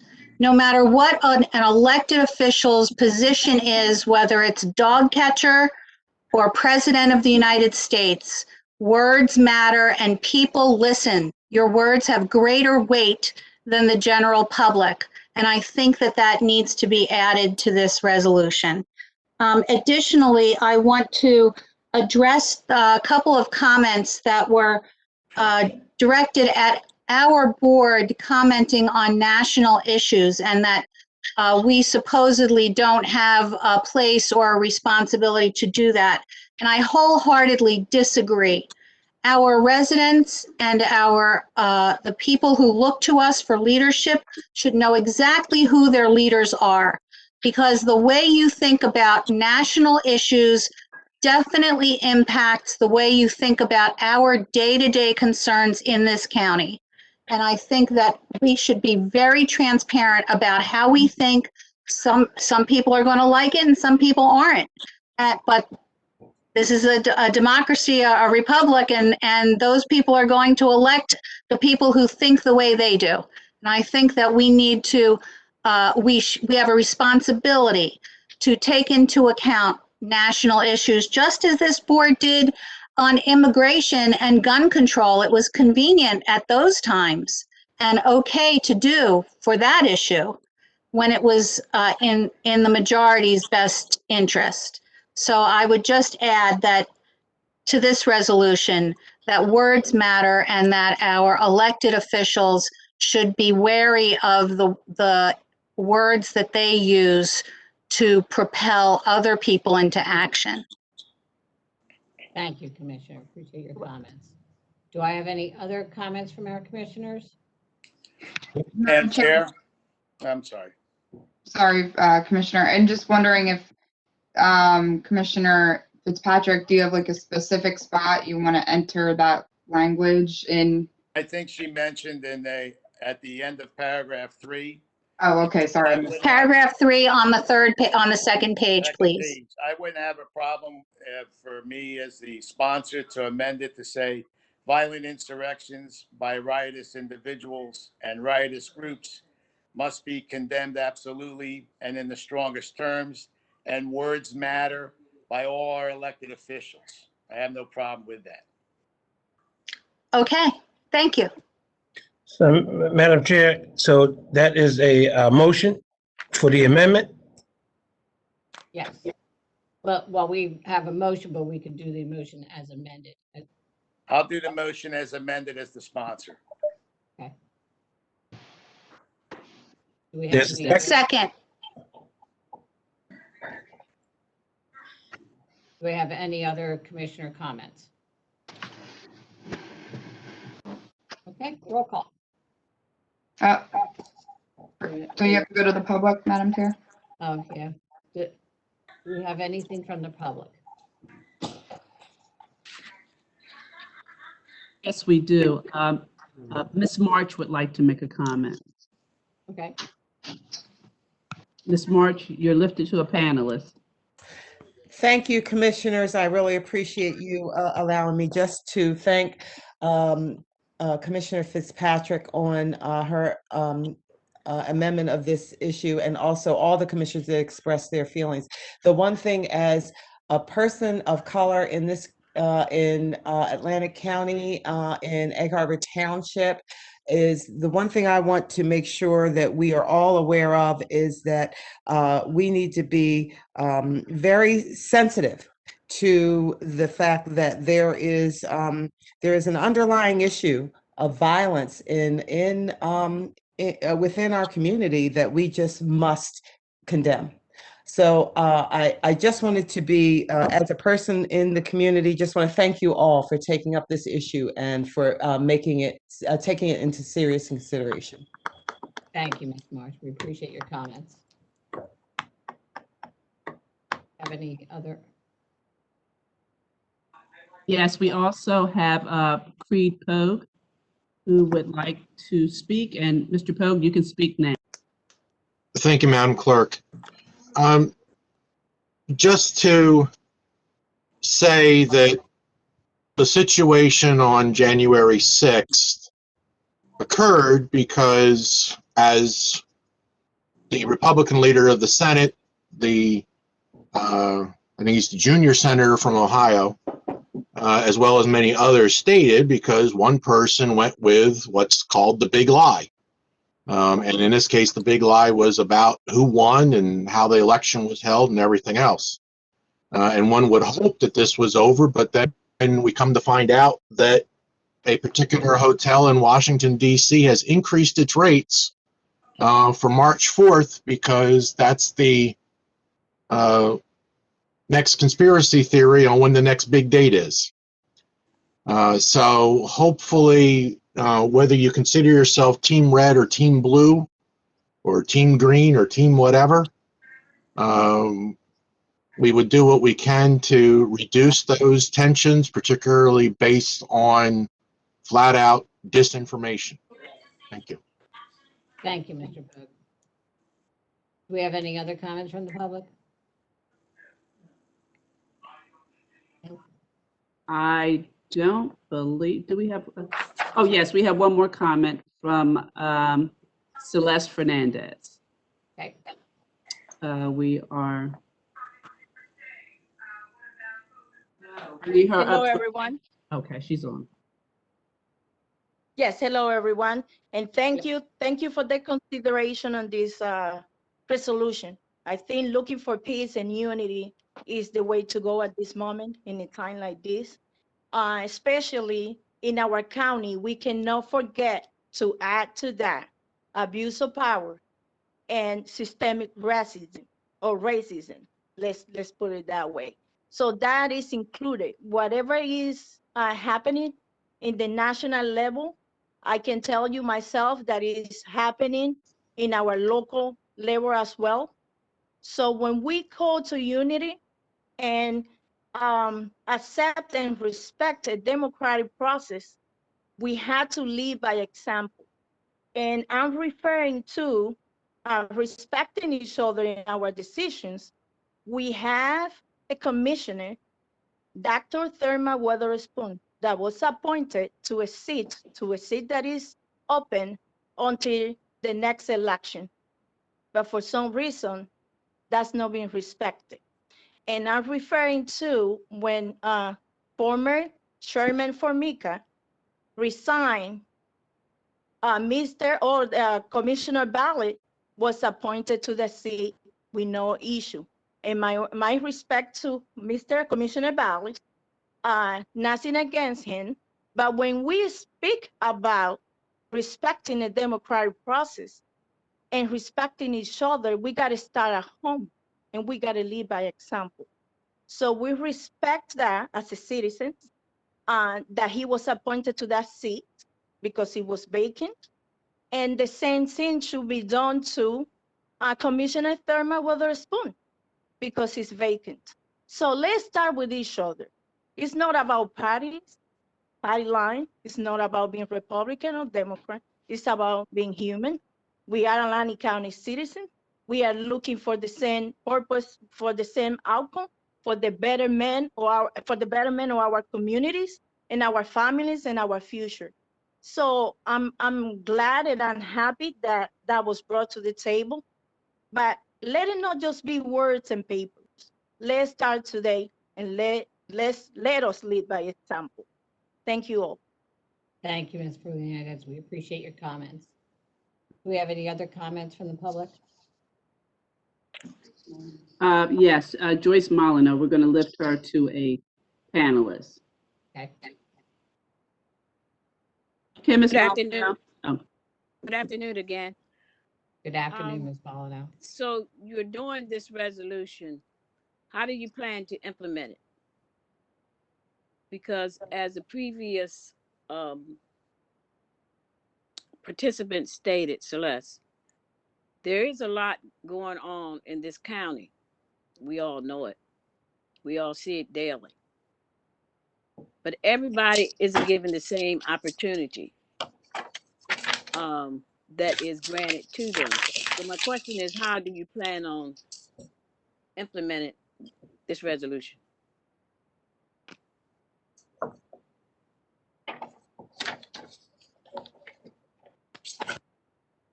Do we have a comment from, That can go to all, that can go to everyone.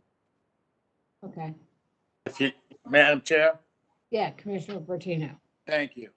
I think the language in it from where the board, the commissioners stand, really speaks for itself. I think it could be used pretty much as a model on how people should be treating themselves, treating each other.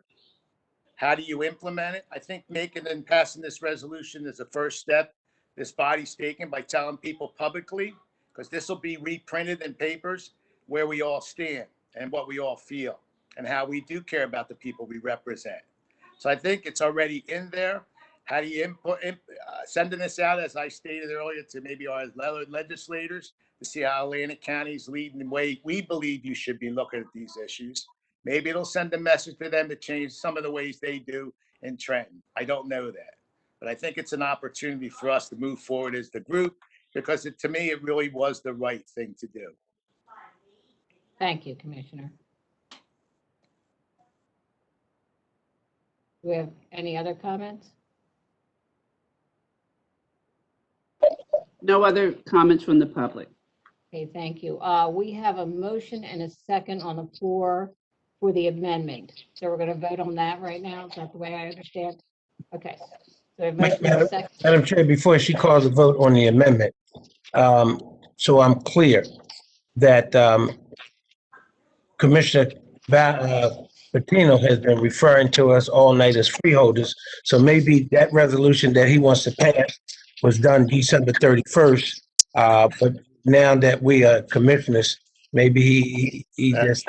I wanted to see if you were working on other papers at the desk and not paying attention to me here. Well, I'm paying attention because words matter, but I just wanted to let you know that we are commissioners, and that maybe my other colleagues on here will consider supporting your resolution. But if they're freeholders, we ask that they be removed effectively. They removed. I'll even support that. Starting with you. Thank you. Okay, so we have a motion and a second for an amendment. So do we want to do the roll call now on? Yes. To accept the amendment? Just a roll call. Ballas? Yes. Bertino? Yes. Horsey? Yes. Hayes? Yes. Fitzpatrick? Yes. Gatto? Yes. Risley? Yes. And Kern. Yes, motion carries. So now we need, well, we had a motion. Okay, do we go back for the? Just roll call. Roll Yeah, call. Madam Chair, I think you want to vote on the resolution as it was just amended. Okay. We're going to now vote on the resolution as it was just amended, like he said.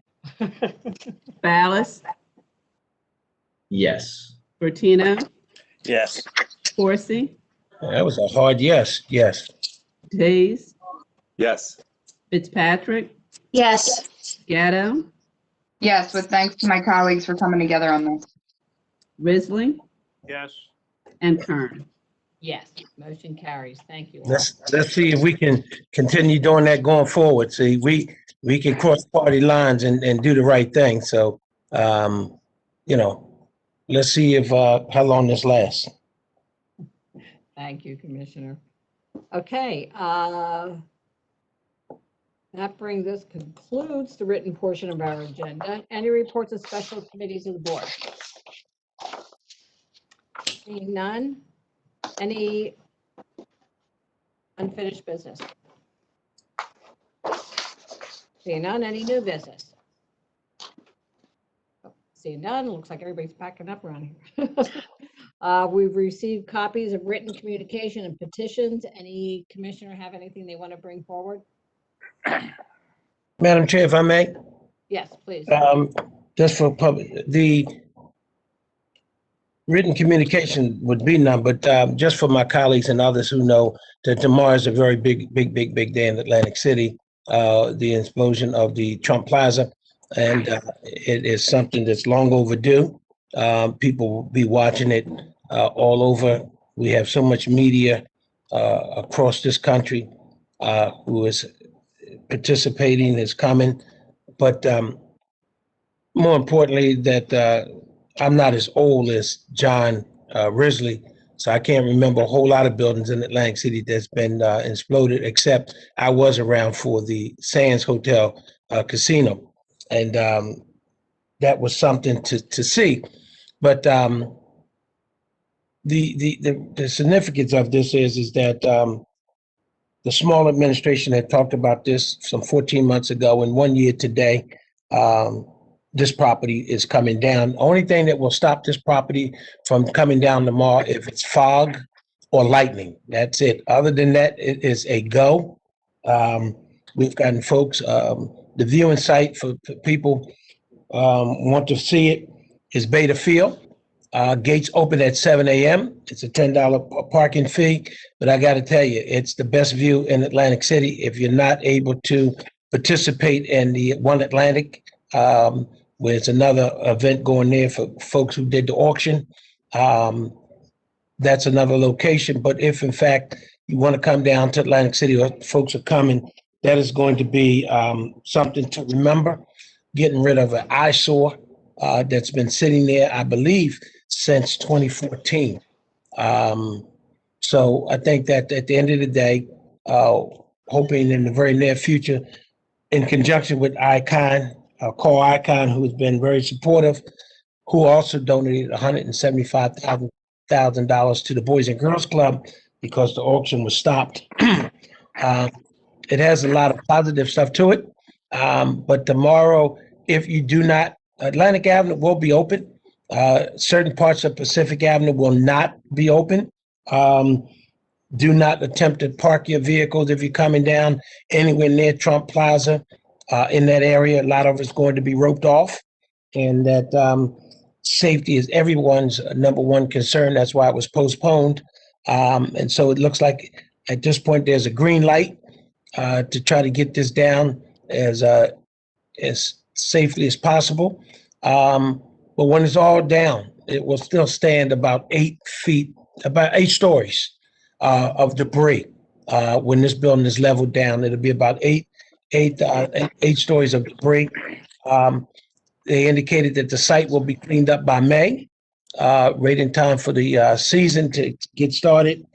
But again, the point I'm making is that if you do not have to be in that area, please do not go because of safety issues. You can view it on the city's website, the Press of Atlantic City, and I'm sure a number of outlet media is going to be covering it. If you cannot make it down to Atlantic City to watch it, but it's something to be a part of. And I know somebody on there probably thought I was going to say something about Donald, but I didn't. But I just want y'all to know that this is a safety issue for all of us. People walking the boardwalk, and many of you known, debris has fallen off this building, flown across the building, boardwalk, etc. So this is the best thing to happen, to tear it down. And so every eye will be on Atlantic City tomorrow. And certainly the boardwalk in short term will go back to normal walking, riding, and walking and running up and down the boardwalk. But there's restrictions in the area, so be very, very careful. Okay, thank you, Commissioner. Okay, so we'll now open to the public comments portion. Anyone that would like to speak, please type yes in the and the resolution number or anything they want to speak on in the question and answer box. We'll give it a moment. It doesn't appear that we have anyone for public comments. And no public comments, Chairwoman. Okay. I will then, well, does anybody have any comments for the good of the order? Okay, then I'm sorry. Joyce Molyneux would like to speak. Ms. Molyneux? Give us one moment. You know, Okay, I want to know the story on the transfer of the jails that is coming to. I want to know if they're already in Atlantic City. That were coming from Cape May, I think. Where were they coming from? When you say Atlantic City, you mean Atlantic County? Atlantic County, I mean, yes. I'm sorry. Was it Gloucester County? Is revenue generated? Those, Jerry, correct us if we're wrong. Those municipalities or counties doesn't have capability of housing female and so they entered an agreement with Atlantic County because we have the necessary space. But Jerry can probably give you a better. I only tapped in when you said Atlantic City. We can't Yeah. have nobody in Atlantic City. Yeah, I know. What I want to know is how many have we got, and what I read where we're getting money from that. I'm presuming we've got the money before they came. So I want to know what is that storyline on there. Is Jerry here? Jerry, you're on mute. Yes, it keeps coming back and forth. Oh, okay. So the resolution on was for Gloucester County. And the way that works is Gloucester County, when they have people that are picked up within Atlantic County, placed in our jail, we maintain them in our jail because Gloucester County doesn't have a jail. And so we've said that we would take no more than 10. And the resolution that was on changed the cost to them. It used to be $89.36. It's now $95. And the other issue is if they have more people that are in any way arrested in Atlantic County, if the warden has the availability and space, it is his authority and prerogative to keep more than 10 Gloucester County individuals in the jail. The other agreement that we have is with Burlington County for Burlington County females. And those are the two agreements that we presently have. So how much room do we have in Atlantic County? Because I thought that it was it Cape May County that it was in, that they were closing that jail down. It's Cumberland County. Cumberland County. Okay, that's Right. where I'm at. What Right. is the storyline behind Cumberland County? Well, Have they Cumberland, brought the people in yet, or how No. many? Is it the same situation of 10? oh, no. Cumberland County is presently under there's a lawsuit. It was filed by the public defender's office, and we're waiting for them to settle the dispute. So there'll be. They haven't. Yeah. They haven't started yet then. No, we have not. No, absolutely not. No. And so, how many people do we hold in that building anyway at one time? But right now, they're averaging probably around 550. Okay. And how is the COVID situation there? Have they gotten their how are they getting their vaccine? Are they on any list? Oh yes, the state of New Jersey allowed all those facilities, jails, state jails, as well as their prisons and county jails. They've given the vaccine to, in our particular case, it's public health. And public health went out and every, we started with staff. All the staff that wanted the vaccine got the vaccine. And now they're beginning on inmates. And my understanding from the warden and Mr. Fedorko is on here, there are a number of inmates that want the vaccine. One of the issues, though, and there's been lots of discussion about this, is that county jails, and I believe I've seen with us, the average holding time is probably no more than, like 20, maybe 30 days. And so, you've got to be careful because if presently the vaccine that's being used is Moderna, I think, is 28 days. Pfizer is 21 days, which means, they may not be in the jail. So there's been lots of discussion about waiting for Johnson & Johnson to come out with because it's one shot, and all it takes is refrigeration to hold that. So that's part of the conversation. So we have given out, how many people in the jail now have we given it to? I think there's probably like 110 to 140 staff. Okay, thank you, Jerry, for the information. Right. Thank you, Ms. Milano. Do we have anybody else in the public? No one else. No other comments. I'll take a motion to adjourn. Motion. Well, you know what? I started asking for the good of the order before we went to public, so I think, do we have anything for the good of the order? I already gave it. Okay. All right, we have a motion? Motion, since Corsi has spoken. Second. Thank you, Amy. Before he speaks again. Second. We have a second. We have a motion and a second. All those in favor? Aye. Aye. Okay. Thank you. Everyone. Thank you. Good night, night. everyone. Good night. Good night. Good night, thank you.